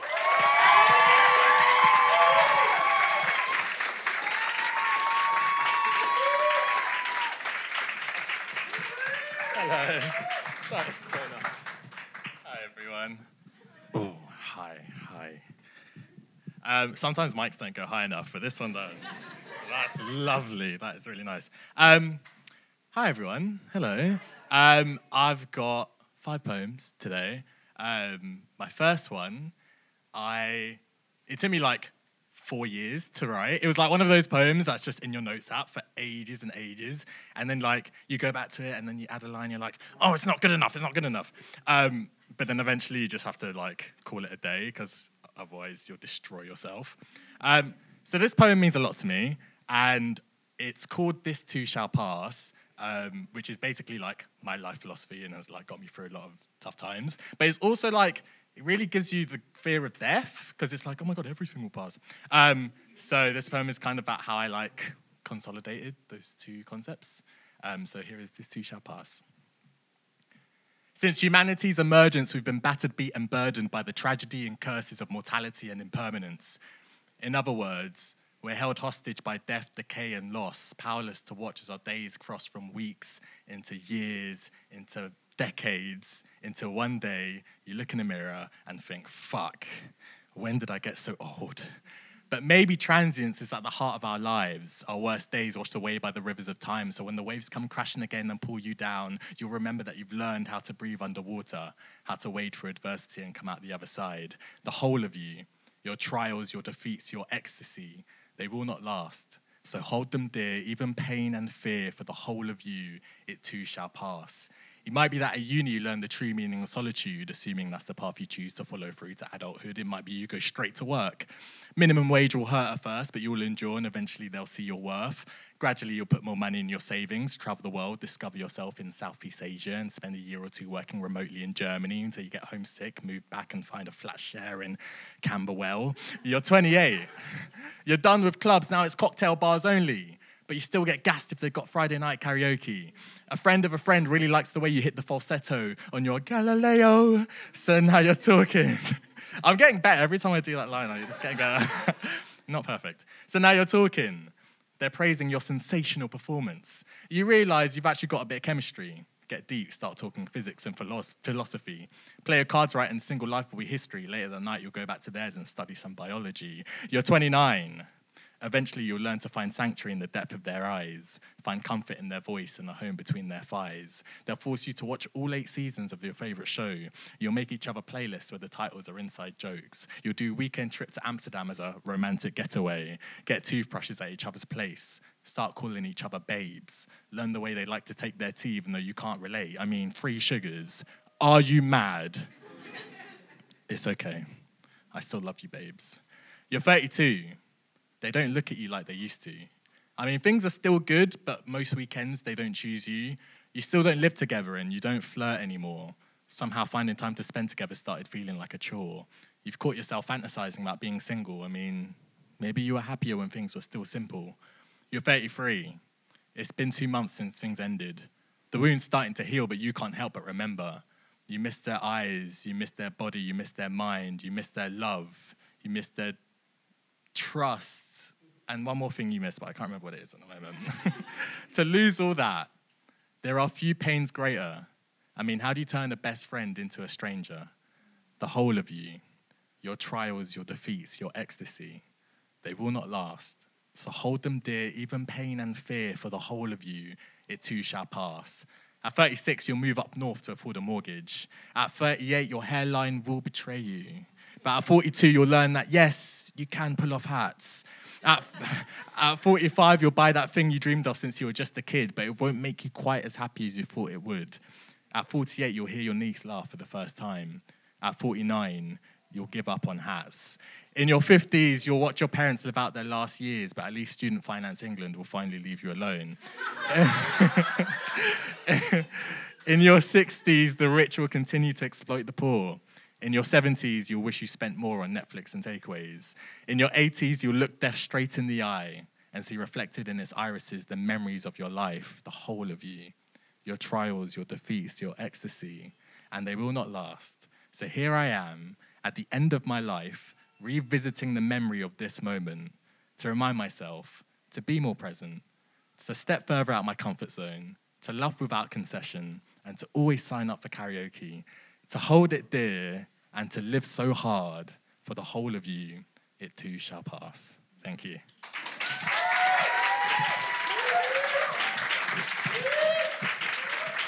Thank you. That one is just a story that rhymes as well, but it's like, those are the best. I'm so happy to call them stories that rhyme. Okay, second one. This one, ooh, I just finished it the other day. Ooh, yeah. Thanks. This one I wrote because I went to an open mic and this guy did a poem about working out, and it was so good. And it was just like the first time I've heard someone do a poem about like just a hobby that they like. But he was kind of flexing on us though, because he was talking about his like 90K bench press, and we're like, I just had McDonald's. So, but it was really cool. And so I went home, and literally that evening I just wrote out this poem. Because I don't know, it just really like, it was just really nice to write about something that you just like to do. So this poem is called The Beautiful Game. I love this game. I love the prose, I love the bars, I love the wordplay, I love the heart. I love those who perform and those who won't. I love poems that rhyme and poems without rhymes. Man, I love this game. I love the post-show, please, can I get your Instagram? I don't care if I miss my last train, you've just made a new fan. I love the, damn, how have I not seen you here before? And the man, I really wish I'd written the poem they just performed. I love this shit. I love the snaps and clicks. I love when you announce you've got a fresh poem, hot off the press, so everyone shouts out. Beautiful, beautiful. I love having poetry friends. I love when you hear a line that is so good, you just have to hear them. Yeah, I love when you hear a line that is so good, you just have to hear them. Nice, nice. I love an As poets, we all need to admit that there is something quite orgasmic about a good The way it rises from the very depths of your being, caresses your throat on the way up, and then resonates with every other in the room, all because a few words touched you just right. I love a sex poem. I love a working class anthem. I love an inner monologue rant in a pub back room, or a cinema, or a theatre stage, or a basement bar. Man, I'm a straight masochist for this game. I love the shakes as you wait for them to call your name up to the stage. I love being blinded by these overhead lights, or the actual thrill of looking into people's eyes. I love sitting down, still ramped up on adrenaline, feeling my hands and my heart still trembling. And when we praise each other afterwards, that's my aftercare. I love the healing of this lyrical medicine. I love actually getting something out of my English GCSE. You'll hear my thunderous applause when I hear effective use of pathetic fallacy. I literally gag for good hyperbole. I relish metaphor over simile, and ask anyone, all agree I appreciate alliteration avidly. I love, and I'm really sorry, I don't remember your name, but I do remember how you made me feel when you performed that piece that made my palms sore from snapping for 2 minutes straight. I love the hosts. I love the players. I love the MVPs, the new to the scenes, they're here to support my friends, and I came alone and I'd do it again. I love listening, and I do love being heard. I love the community, I love the kindness, I love the art, I love spoken word. Thank you. Thank you. Thank you very much. I was banking on a big new shit for that one. That's why I did it here for the first time. Thank you very much. Okay, here's a short one. It goes like this. One day, I don't know exactly when it began. Maybe it was when my voice slipped down the musical scale, or I started getting my own unwanted mail. Maybe it was when I went for my first trim on my own, or learned how to flirt whilst wearing my dad's cologne. Perhaps it was when I learned, how's it go? Perhaps it was when I had to identify my own masculinity, perhaps it was when detangle myself from stereotypes and accept my own masculinity.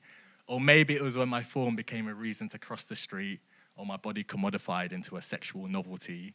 One day, I don't know exactly when it began, but I stopped being a black boy and I became a black man.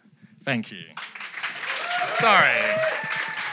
I'm just going to assume that line I forgot wasn't important. I can't remember. Thank you.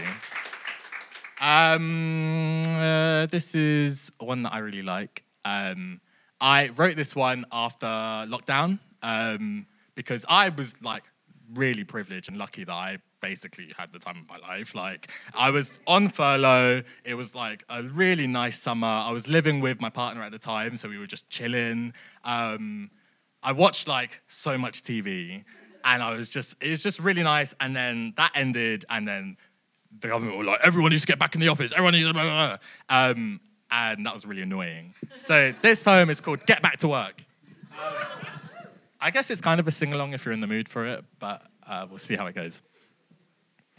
This is a public service announcement from your beloved ruling elite, so if you're stood, get on your knees, and if you're sat, get on your feet. We've got 4 little words. We promise it won't hurt. It goes something like this.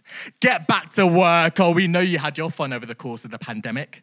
Sat on your arse rewatching The Haunting of Hill House on Netflix. Well, we simply can't accept this, so no more furlough for your purse. If you want to eat tonight, get back to work. We've got plenty of roles to fill. You know, hospitality's all the rage. The benefits are splendid. 0 hours, minimum wage, unpaid overtime, unpaid breaks. There's a plethora of perks. So we see no reason why you wouldn't want to get back to work. Take Boxer as an example. He worked until he bled. He toiled from dawn till dusk and didn't stop till he was dead. What a shining example of the type of labour you should yearn. So if there's glory you wish to earn, get back to work. There are some anarchists among you who would prefer to work from home. Have you heard of a little event? It was called the Fall of fucking Rome. What about those 2-hour commutes? We know you love them dearly. And those toxic workplace cultures that leave you vitalised and cheery, spending more time with your loved ones, that's a recipe for disaster. Let's ignore those pesky studies that say you might end up working harder. This is the way we've always done it, and you know change is usually for the worse. So let's conserve traditional values and get back to work. Now, this next one, you lot won't believe. There are those out there calling for a 4-day working week, as if your lives could have more meaning than being cogs in our machines. You wouldn't know what to do with yourselves without our fists holding your leads. Almost sounds like revolution, but you wouldn't be the first. So if you know what's good for you, get back to work. Sure, bills are going up. Rent ain't getting cheaper. Well, it's about time you plebs learn to see the bigger fucking picture. I mean, yeah, we tanked the economy, but we've got a simple solution. We just need to make sure that the rich keep getting richer. Some of you may die. That's a risk we're willing to take. I mean, have you considered just getting a job with more pay? Only costs a couple grand to get a certified qualification. Hours in the day you don't have, filling out inane job applications, a 7-month probation with a 12-mile relocation for a role with pay rises that still won't match inflation. And don't you dare think about fighting for your rights. You people are forgetting that you were born to serve. So cough up to your landlords, submit to your superiors, get off your fucking picket lines and get back to work. We'll sprinkle the homeless on the streets so you're terrified of joblessness. Keep you fed on bread and circuses so you never achieve class consciousness. We'll give you false gods, make consumerism your new deity, make money your prayer and the office your church. And above all else, we'll shove this dogma down your throats. It's only 4 little words. Get back to work. Thank you.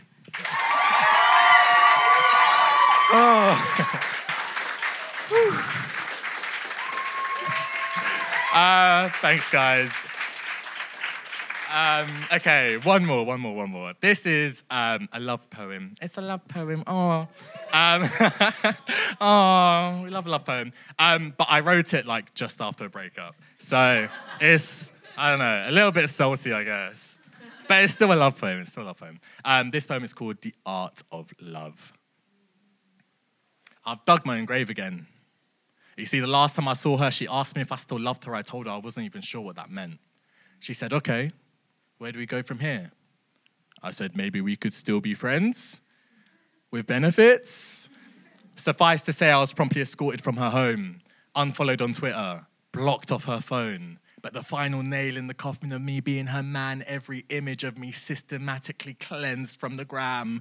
So like ships in the night, we passed each other by, and I've had time to think during long showers and sleepless nights, and I think I finally figured out what love is. Love is the vice that clamps around your chest when you catch a breath of their perfume on a stranger in the street. It's the flavor of nostalgic misery that taints the songs you love together and turns them bittersweet.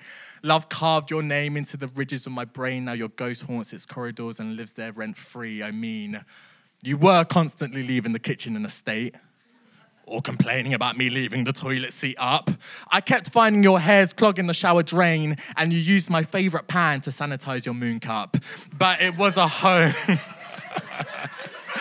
real.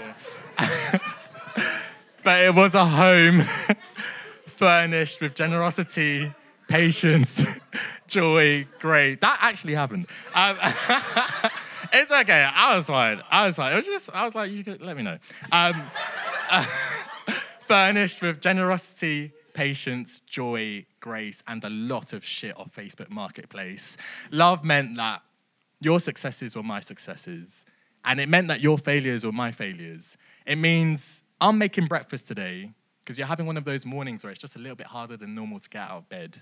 And then tomorrow, I'm making breakfast again because you clearly do not know how to fry an egg. I mean, how hard is it to keep the yolk intact? And then when you manage that, it ends up going all hard and chewy anyway because you've overcooked it again, for fuck's sake. But it's okay because I love you and we can get through this. Love is a whisper in bed. It's stroked hair and warm words, bodies held so tightly together they could merge into one. Love is knowing every ridge, dent, and curve of your form. It's a slow tease performed with a surgeon's touch, wet fingers sliding across cheeks flushed with heat that melts twisted limbs into mush. Love knows to take its time. Love doesn't rush. It's a yearning that rises from deep within. It becomes frantic and wild, and as quickly as it begins, it's released, spilled into the space in between us. How can something so sweet be so intense? Love is hot chocolate poured straight into your chest. But in this household, love is not just reserved for romance. I love every single one of my homies, and yes, sometimes we hold hands. Love is games night. All of us working together to fuck someone over with 4 pickup twos in a row. Me doing everything in my power to make sure you do not have time to say uno. Love is a dinner party. Me being a backseat chef, because no offense, but whatever you're doing in there is stinging the shit out of my eyes. It's all of us gathered around a table, arranging forks and knives, catching up on each other's lives while sipping on bottom shelf Sainsbury's wine. Love is the only answer to the fundamental problem of human existence. The same problem that means that you can be in a room full of people and still feel alone, because unfortunately, consciousness is separation. Well, love says, fuck that. It's the sacred bridge that facilitates spiritual connection, a hand in the dark to pull us out of existential depression. Love is looking into someone's soul and knowing they see you, not just as a character in the play of their lives or what you can do for them or as this fictional person you might one day be. No. Love is knowing they see you for the unique, subjective experience you are. Love is as simple as feeling seen, properly seen. Love is given freely without expectation nor reservation. Love is an art, and I am practicing. Thank you. Thank you. Thanks, everyone. Yeah, that's me. Thank you so much. Thank you, Tyrone and Kayla, for having me. Thank you guys for listening to my silly little words. Kofi Achina is my name. I'm on Instagram as well. People always tell me to do that and I always forget to do it. So Kofi_Achina if you want to see more of my words. But thank you, everyone.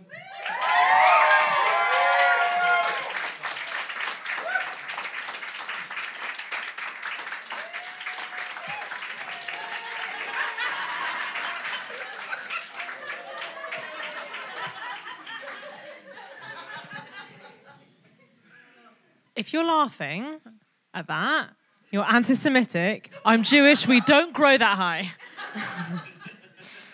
Oh God, that was wonderful. I also crossed my fingers at some point during your sex. Something you said made me have a thought. I remembered it. I was going to say I'd forgotten it. Your line about the trialing a 4-hour work week made me laugh because I work in theatre, and we rehearsals for shows are Monday to Saturday, and what do actors do on Sunday? Learn their lines. And recently the theatre industry was like, we're going to trial a 5-hour work week, and I'm like, yeah, like the rest of the fucking world. Anyway, so I really enjoyed that poem because it's bonkers. Working in the arts is bonkers, and work is bonkers. Anyway, that was lovely. That's very tall. I didn't realise how tall you were. No one needs to be that tall. It's really unnecessary.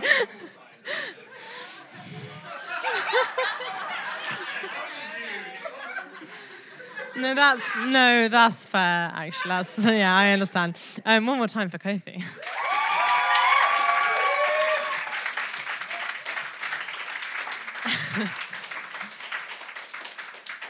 It's hat all the way down until 10:30. Drum roll, please.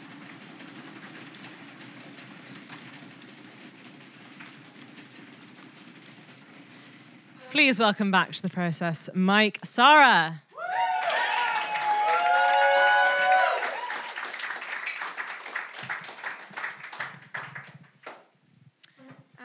To keep up with the theme of sex poems, it's not a fun sex poem, still working on that, but it's guilt and religion, so unique. Okay, so it's a sestina, and it's titled A Prayer. The first time I had sex, I remember to let my nails grow for 40 days so I can blame it on the devil.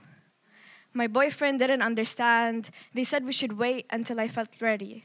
Until guilt wasn't the only word that sprung to mind. God will resent me when I tell him. I'll raise my hands in forgiveness after 3 years and beg for new ones. Ones that don't smell of sins and cigarettes. I don't remember what it means to be a woman.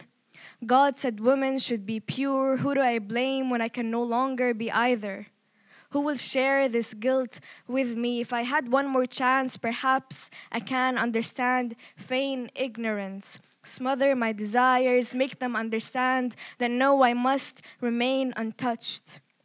Die with clean hands, pray from sunrise to sunset without a stutter of guilt or penance in my words. Only then will I remember that desires are man-made, and yes, I am to blame. Yes, I can refuse a look, a touch, a kiss. But God, what if I can't?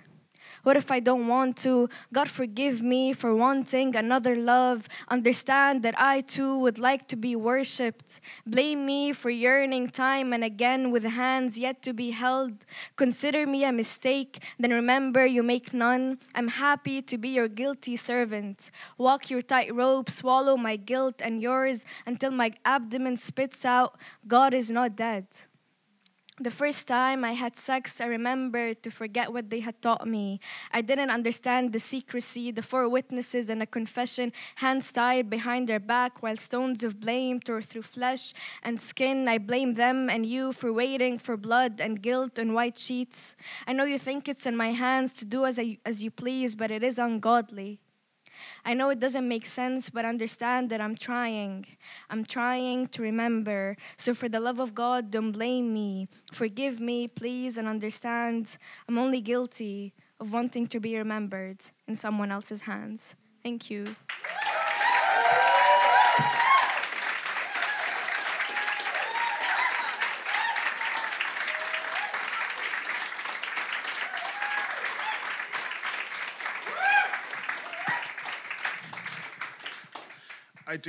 I do love how every month of process there seems to be a theme that always emerges. I am pleasantly surprised it's taken 29 months for sex to be the theme for the night. But I'm glad it's finally happened. But yes, one more time for Sarah, everyone! Drum roll, please, everyone! Our next open micer is going to be... Oh. Please welcome back to the process stage, Seb!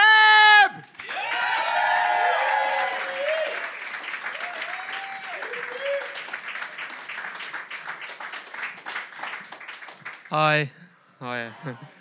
This is one I've just been working on. So it's kind of a sex poem because it's kind of like about two people not having sex but kind of liking each other at work. So it's not a sex poem basically. So two people have started speaking together at work. Sometimes they don't, sometimes they do. Sometimes they sit in earthquaking quiet and preen their fashionable vastness. Their Lego piece gazes, the plasticky corruption of robot soldier routine. Rules, phone calls, all spy film poker face and a fake no fucks given. They've started using heart emojis in messages to each other. Hearts, hand-shaped hearts, as if they hope the hearts will one day grow fur so people can warm themselves on the hot red hairs. The day starts every day, determined and dictator vibe. Morning has broken, bright as a red rose doused with petrol and set on fire. A whirlwind anxiety, rise and shine like cartoon toxic waste. This is a story about two people who can be shy around each other.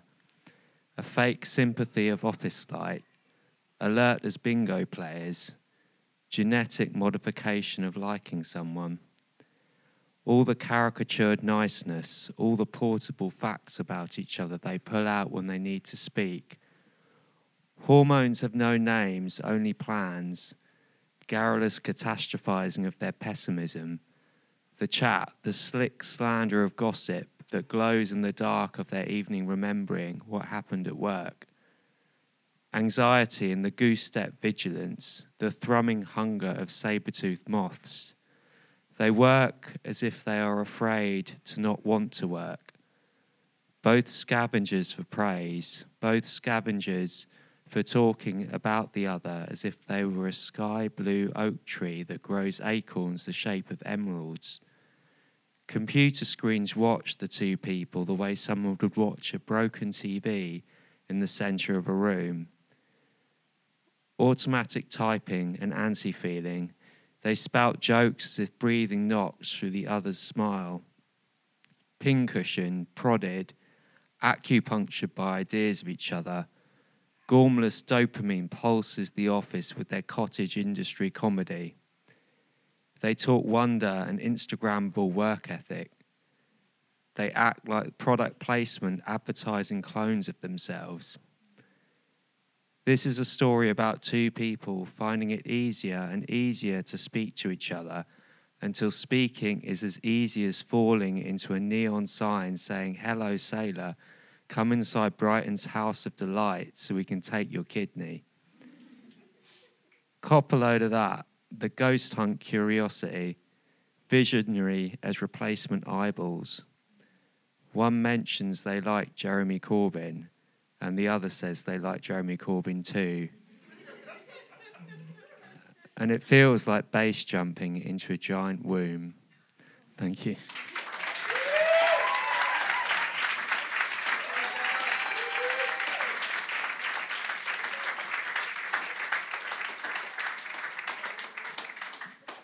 Did you say base jumping into a giant womb? That is a beautiful, genuinely beautiful image. Has anyone watched this season of Too Hot to Handle? No. Why does no one watch this show? Well, you all watch fucking Love Island. This one's better. Anyway, they go into a womb. It doesn't matter. Whatever. Anyway. One more time for Seb, everyone.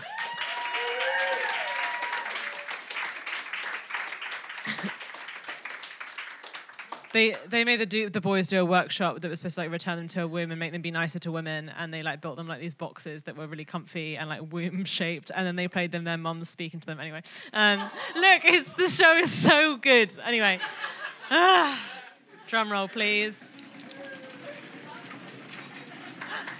First time on the Process mic, please welcome Adam.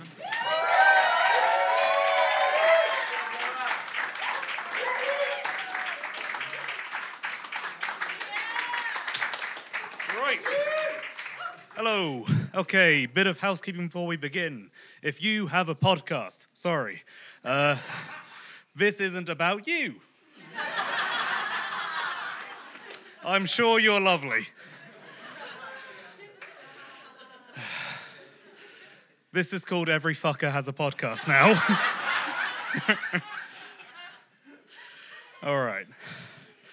Every fucker has a podcast now. The cunts, the nerds, the artists, the lot. An hour and a half spent banging on about how you, as a man, should live your life. And exactly what women are like these days.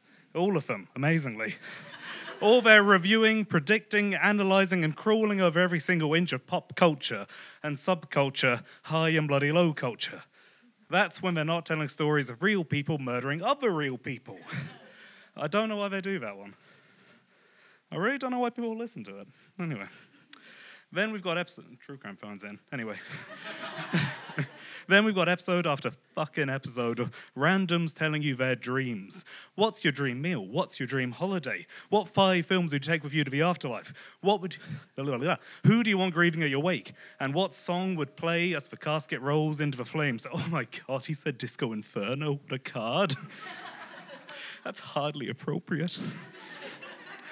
What's your dream job? Who's your dream partner? Do you have a dream partner? Do you want kids? What are their names going to be? And can you please fit a hilarious anecdote in about it?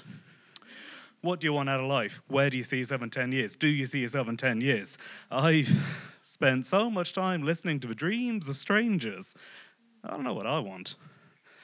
But I know what Joel Dommett's dream dessert is. Is Joel Dommett in, by the way? Okay, cool. I don't give a fuck about Joel Dommett. I definitely don't give a fuck about Joel Dommett's love of strawberry cheesecake. But I know about it. More than I know if I'm happy for this to be my life. More than I know if I'm happy for fucking this to be who I am. I wouldn't know what to change anyway. I wouldn't know how to change. Maybe that's too broad a concept. So maybe it's easier to start off with the small desires, build up to the bigger decisions. So, I'd have still water. Because I don't like the taste of sparkling. I'd have bread, specifically focaccia with heaps of rosemary. And Kalamata olives. I'm middle class, bitch. For my starter, I'd have a burrata, something indulgent I can enjoy for bread. I'd have my father's lasagna for my main course, which will help me come across as sentimental and human. Especially when paired with a side of my mother's mac and cheese. I know they don't go together, but I just had to get on the menu somehow. For the drink, I'd have a pint, which saves me from mentioning any brands, and again, makes me seem like a proper geezer. And then for my dessert, I would have strawberry cheesecake. Just because I don't care doesn't mean you're not right. Yeah.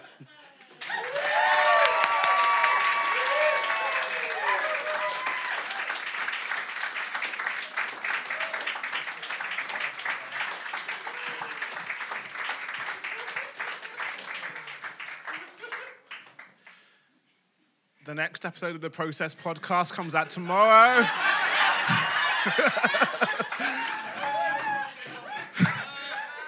The previous episode does feature Ellie de Satgé, if you want to go and listen to that as well.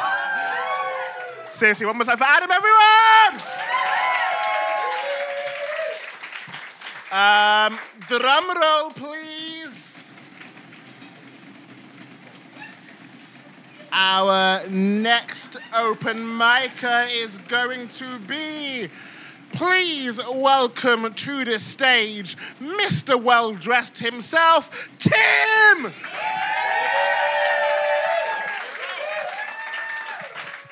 Okay, we're going to church. I've got a Green book in my hand. Some of you may know, it's been an election year. The Green Party has had rather a good year this year. 4 MPs, motherfuckers. So, I am going to be reading to you from my book, Noah, The Life. Neil Jameson was a guy who was running for the Green Party in Poplar and Limehouse in 2019. I was absolutely privileged to volunteer for his campaign. He died in April of 2023, and this is dedicated to him. And we do not have time for applause between each poem, so we are going to do one clap. I will ask you to clap exactly once. We're going to practice this one to start with on 3. 1, 2, 3. Marvelous. You're going to be great at this. And now, to take your mind off things, here is the world's largest scavenger hunt. Here is a hilarious skiing accident. Here is a yell with a human attached. Here is a charity boxing match umpired by some fabulous queens serving tin pot dictatorial realness. Here is the dance craze that's sweeping the nation one shattered femur at a time. Here are a series of phone videos of landslides from around the world. The word help heard in 25 languages. Here is you being fed to you, the phone forever preserving your mouth in your single most iconic scream. One clap. I was told, stay angry. If you don't, then sleep will arrive, and it will be defeat. Keep burning where you lie on the bed. Cross arms over your lover's body as if to brace against an explosion. Keep fists balled against the bedpost. Tuck your chin into your chest to incubate the embers that sit underneath all your words. Ignore the pain spreading through your side. Stay angry. On no account allow the first tenderness of rain at 2 a.m.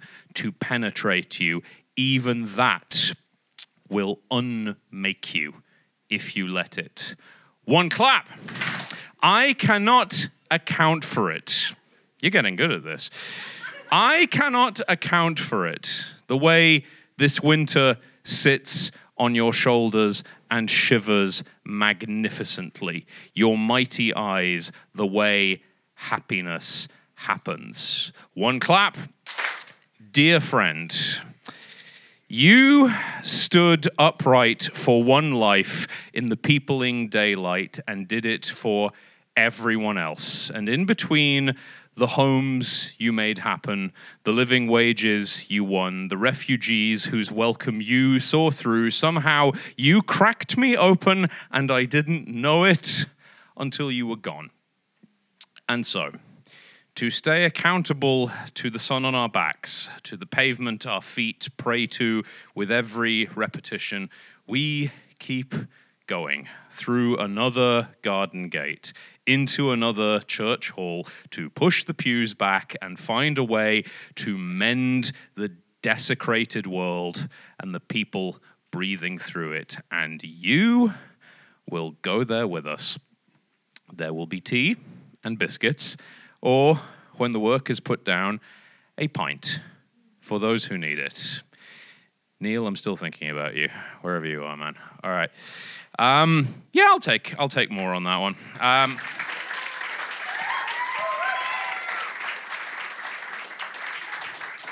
I have got copies of this book with me tonight. You can buy them from me. I have my card machine with me. I also take payment in old fashions. It will get you 2 copies. Thank you very much, everybody. Have a good evening. I will see you around. Bye.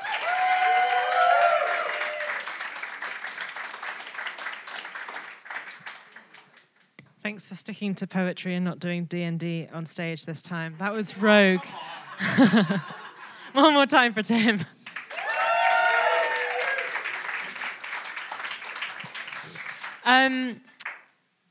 The most recent episode of the Process podcast, which is one of Tyrone's side quests, has Ellie and Tyrone for like a full 10 minutes just talking about how underrated I am.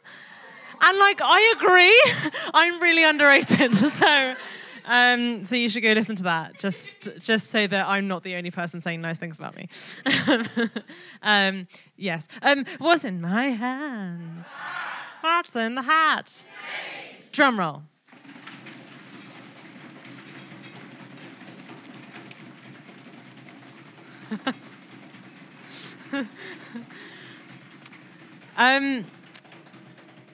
I can't think of a joke fast enough.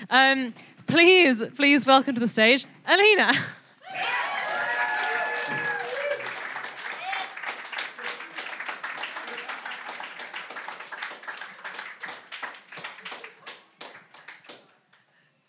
This one's fairly new. So we're still okay with punching up, right? Yeah. Okay. Any fans of Liz Truss round? This is called Still Life with Failure. It is an absence, or the anticipation of absence, with a hint of current location under a desk somewhere. Slow clap, deep state. Slow clap, technocracy. Slow clap, Bank of England after me. Slow clap, trickle down.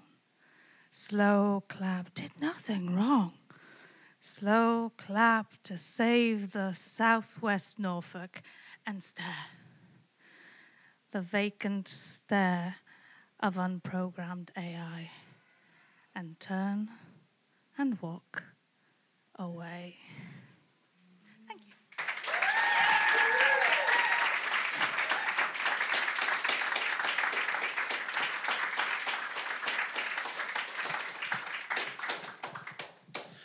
As a host, I am meant to be somewhat impartial to the poets that go on the stage. Nevertheless, my favourite married couple that do process. One more time for Lena, everyone!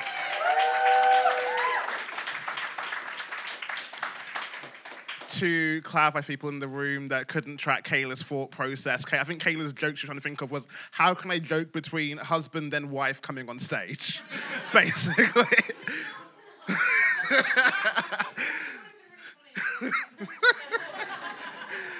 Can I get a drum roll, please?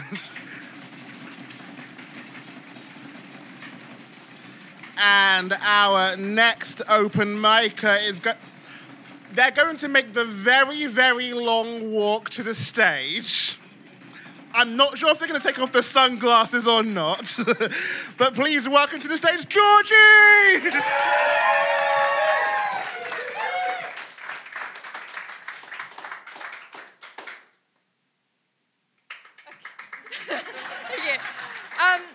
I have two options.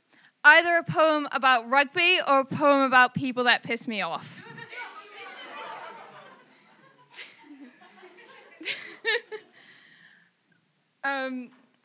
Okay.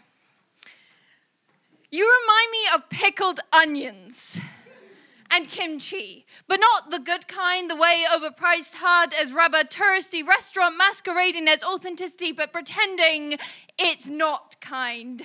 And that's fine. But it's no good wine.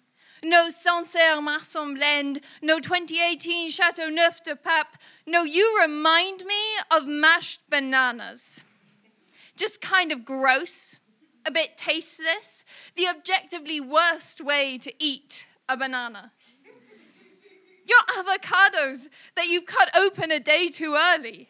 So pretty and so promising, but God, how disappointing. On your best day, you're overripe. Some good stuff there, but the rest, how shite.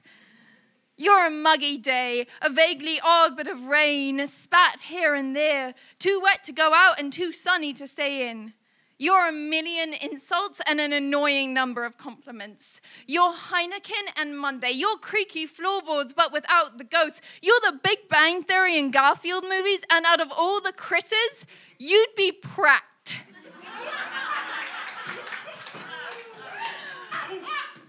You're annoying and frustrating, and you rile me up, and worst of all, I think I like you.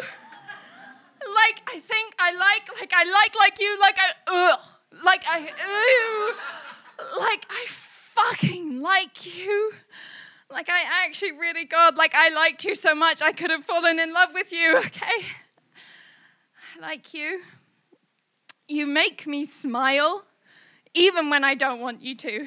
Make me laugh hours later. You're thoughtful and kind, and all I want is for you to be mine. As I am a grown woman, I pay my taxes, but you make me giggle. Make me want to kick my feet up, twirl my hair, sing me your new song. I genuinely want to hear it. God, you pose every time you stop. But Christ, if it isn't really, really fucking hot. I hate that I like you. I'm embarrassed by how much I want you. Desire you, need you, because I am an open book. You could break my heart, snap it in two like it's nothing.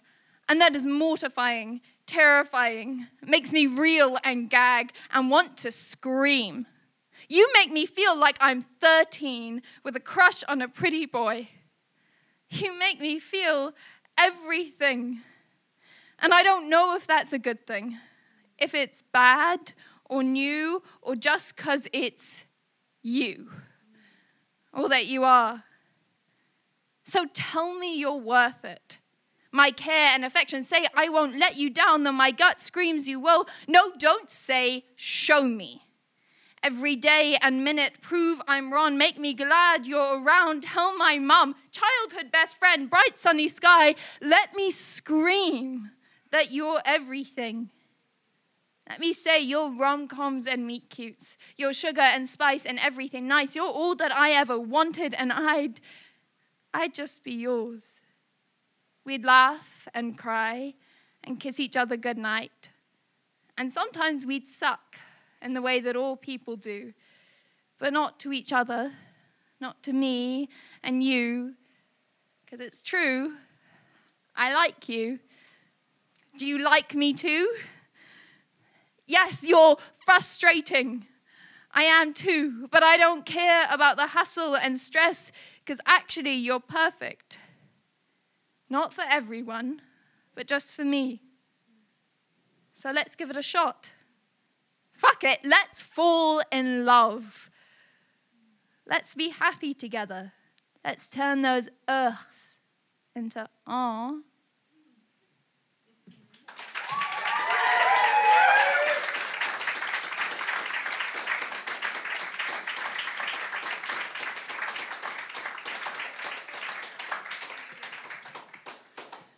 That was so lovely. That relate, man. Yeah. Sorry, I'm like thinking when I should be doing things. So, no, that was like very, very sweet. That one more time for Georgie. I'm so sorry. Drum roll, please.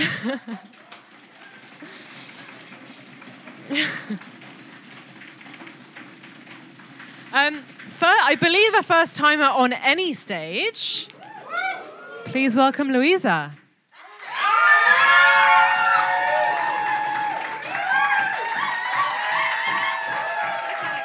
Can I do something really not very kosher? I'm really sorry. I've just been like, oh, I'm the first, it's the first thing I've ever done, but also I kind of want to do something nice. I was invited here by a friend who's also never performed poetry before, and they actually invited me, and then I got a text from my sister, and she's hilarious, and I wanted to read the text because it reads like a slam poem, because she's the funniest person I've ever read words from. But actually, Lauren has better things to say, and she's very smart, and she brought us all together to do this. So I would like her to go, if that's okay, because I know you're running out of time. That's the only thing. Okay, thank you.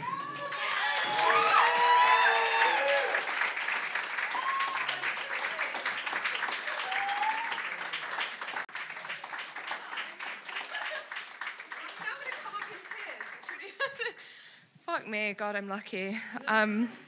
For so many reasons. Okay. I want to do two poems. Yeah, I've never done anything like this before. So here we are. So there's going to be a sort of hopeful one about death, and then there'll be one about sex, because that's the theme of the night. So this first one is called Sweet Potatoes. I'm thinking about death, We're sharing baked sweet potatoes and I'm positing a question. Would you rather know when you'll die or how? No, neither isn't an option. No, it doesn't mean you're invincible until then. Stupidity can intervene in life just as it does in love and war and all those other inevitabilities. You talk about how you'll live a little harder. You ask me to define exsanguination. You insist that your how will save you from a myriad of other fates. I'm thinking about my mother. I tell you my when will be enough for me, how I've no intention of burning and raving at close of day. The years left in my hourglass will glow, brighter and brighter as the last few gather about the neck. I'm thinking about saying goodbye, my best goodbyes and my worst goodbyes, the ones unreturned, whether by a duo of blue ticks or the low violet light of a hospital room, the stillness permeated only by the soft beat, beat, beat of green lines. I don't know what to say, and a pointless alphabet soup flows forth. Oh, but if I'd known, if only I'd known. The words wouldn't have saved you, but they might have urged me forward a little more safely, the tendrils of dark regrets shrugged off and left behind. It's the gift I'd hoped to give others with my when. Here is our blank page to write together. Leave it heavy with ink. Fold it and crumple it up and take it on with you. I'm afraid it has no place where I'm going. There is a quote I often paraphrase to a captive audience. It's almost always told one-on-one, as to me it holds the kind of soft intimacy that demands to be shared that way and only that way. And it is thus. We will each have 3 deaths. The first is when our hearts stop beating, the last few synapses fire, and the final breath passes our lips. The second is when we are confined to the grave, whether held fast in the earth, turned to ashes and splinters of bone, or any other method of returning our bodies to the universe they're borrowed from. And the third and final death is the last time anyone speaks our name. It is the only death we can truly stave off with our actions in life. It is our only chance at immortality. With my when, with my pages, I hope to leave my mark, not to live forever, but for as long as those who loved me care to remember, kept safe on the tip of their tongue and in the memory of their touch. I'm thinking about living. That's the first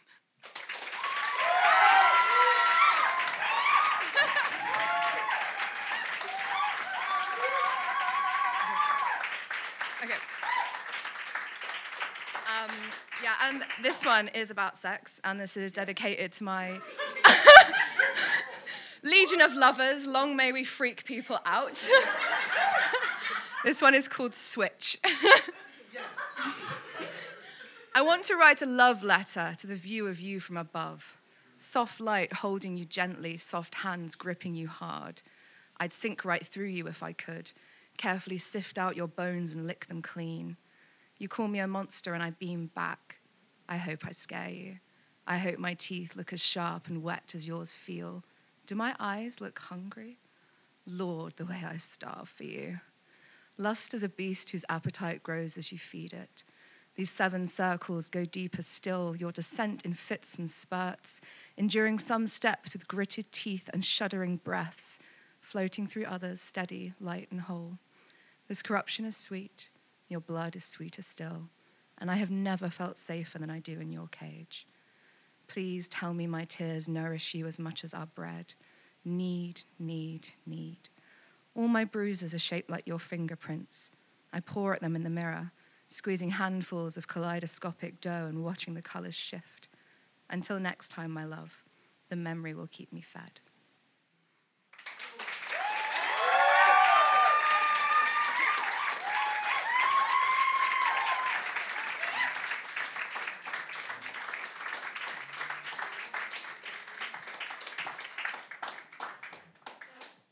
We love the first timers in the family. One more time, everyone!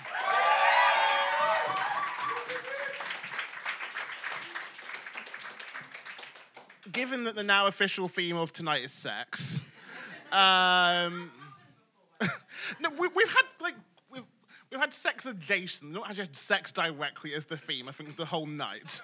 But given that is the theme, I feel this is a good time to mention, say, ask for help, etc. in when you look at me, do you see smut?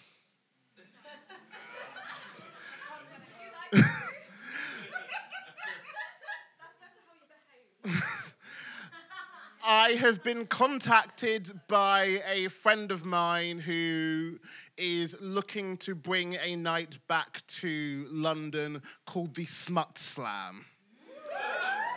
It is a dirty storytelling night. At one stage, it was going in 14 different countries across the world, and it's looking to come back in November, and I have been asked to be a co-producer for the Smut Slam. So all of you people with all your sex stories and all of that, please do make yourselves known, as I will hopefully be getting you involved in that at some point in the not too distant future. Also, if anyone knows any venues that want to put on a storytelling night, let me know, because I'm trying to look for a venue for November. But with that plugging out of the way, I now have to switch to the sad news of we are now down to our last open micer of the night. It's sadder than that. Thank you, Panto crowd. Thank you. Nevertheless, sadly it is so, but with that, can we please give the loudest drum roll of the night, please? As we welcome our last open micer of this month, please welcome to the stage, Michael!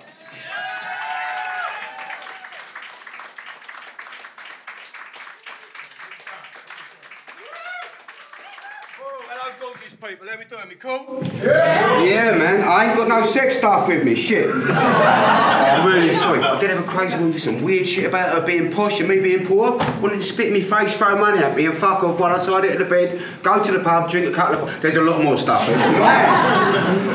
Old people still fucking, you know. I'm the black sheep of my family. Fucking fancy that, eh?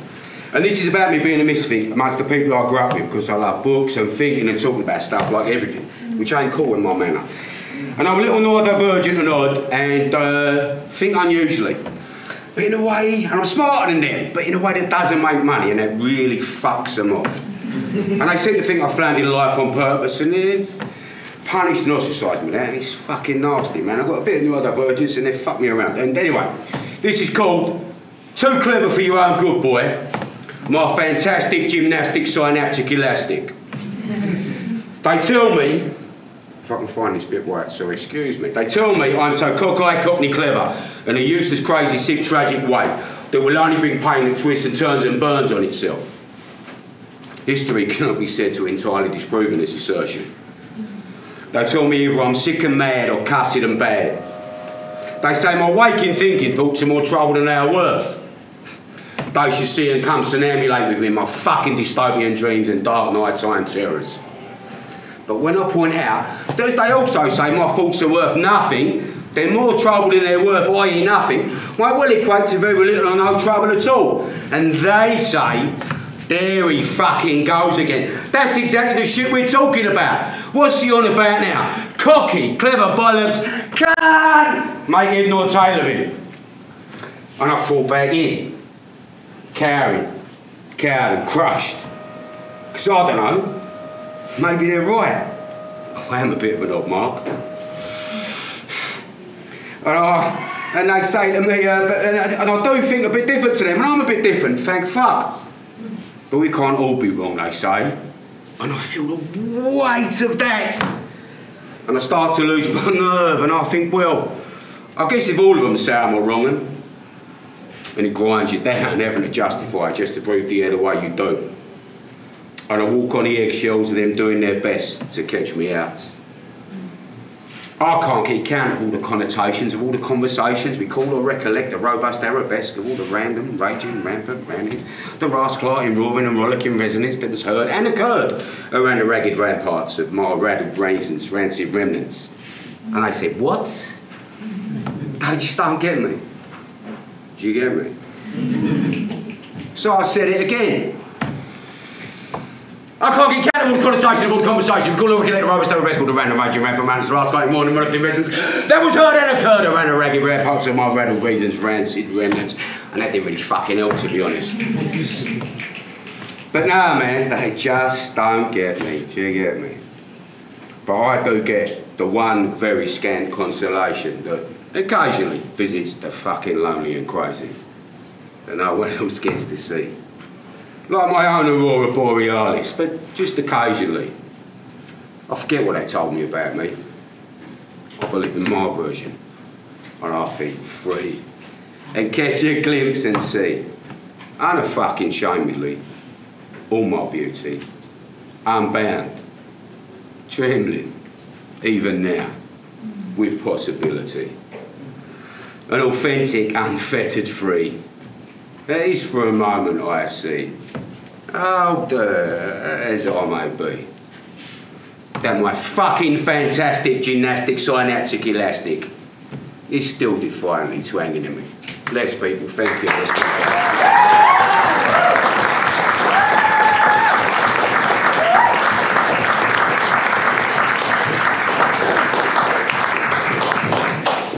One more time for Michael, everybody.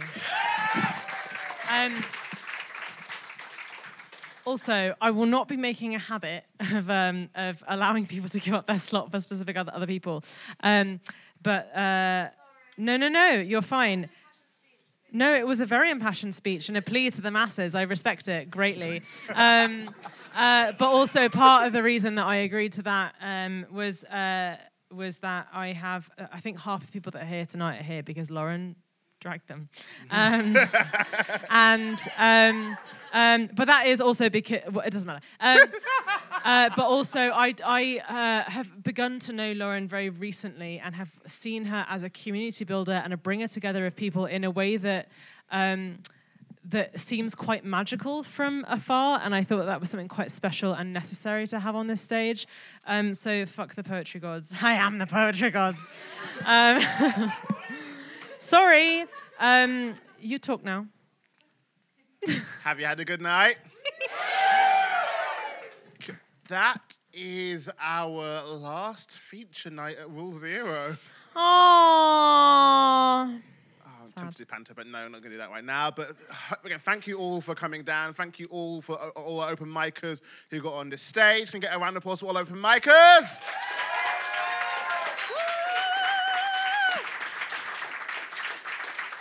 Kayla, as you want to do, can we also go through the open micers who sadly did not get on the stage? Sorry, and thank you to... that's Lauren, we did you. Sorry, and thank you, and please come back to Ben, Avulians, Karis, Tom, Lucy, Madeline, and Ali. We love you so much. I'm sorry that the poetry gods did not smile upon you. But yes, do come back because on August the 13th there is it's in 2 weeks, mate. I know, I'm aware. In 2 weeks? Two Tuesdays? Yes, two Tuesdays. It's the opposite of 5 Tuesdays. It will be our open... It is. No, it is no, that makes sense. It's the opposite of 5 Tuesdays. I know. Thank you. Oh, I know what you mean when not everyone in the room does. This is wonderful. Oh, 5 Tuesdays is when, because we're on the last Tuesday of the month, so sometimes that's 4 weeks and sometimes that's 5 weeks. And when there's a 5 Tuesday, when it's been 5 Tuesdays since the last process, I get a bit nuts. So 2 Tuesdays is the opposite. We'll be back here in 2 everyone, weeks' right? time. It'll be open mic. It'll be hat all the way fucking down. We might even let people get on the mic more than once, but I might also retract that instantly because we'll see how it fucking goes. But I will say that out loud now and we'll see what fucking happens. But yes. And maybe, do you know what? I have a screen recording and it's on YouTube. You publicly said on camera that maybe the last open mic special, we would allow nudity. They want it. Maybe. Thank you and to certainly not without a trigger warning. Thank you to our features tonight. Thank you to both Ellie and Kofi.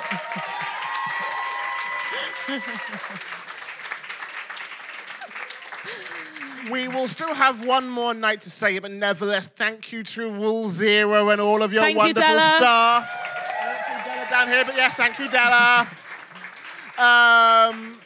Thank you, Kayla.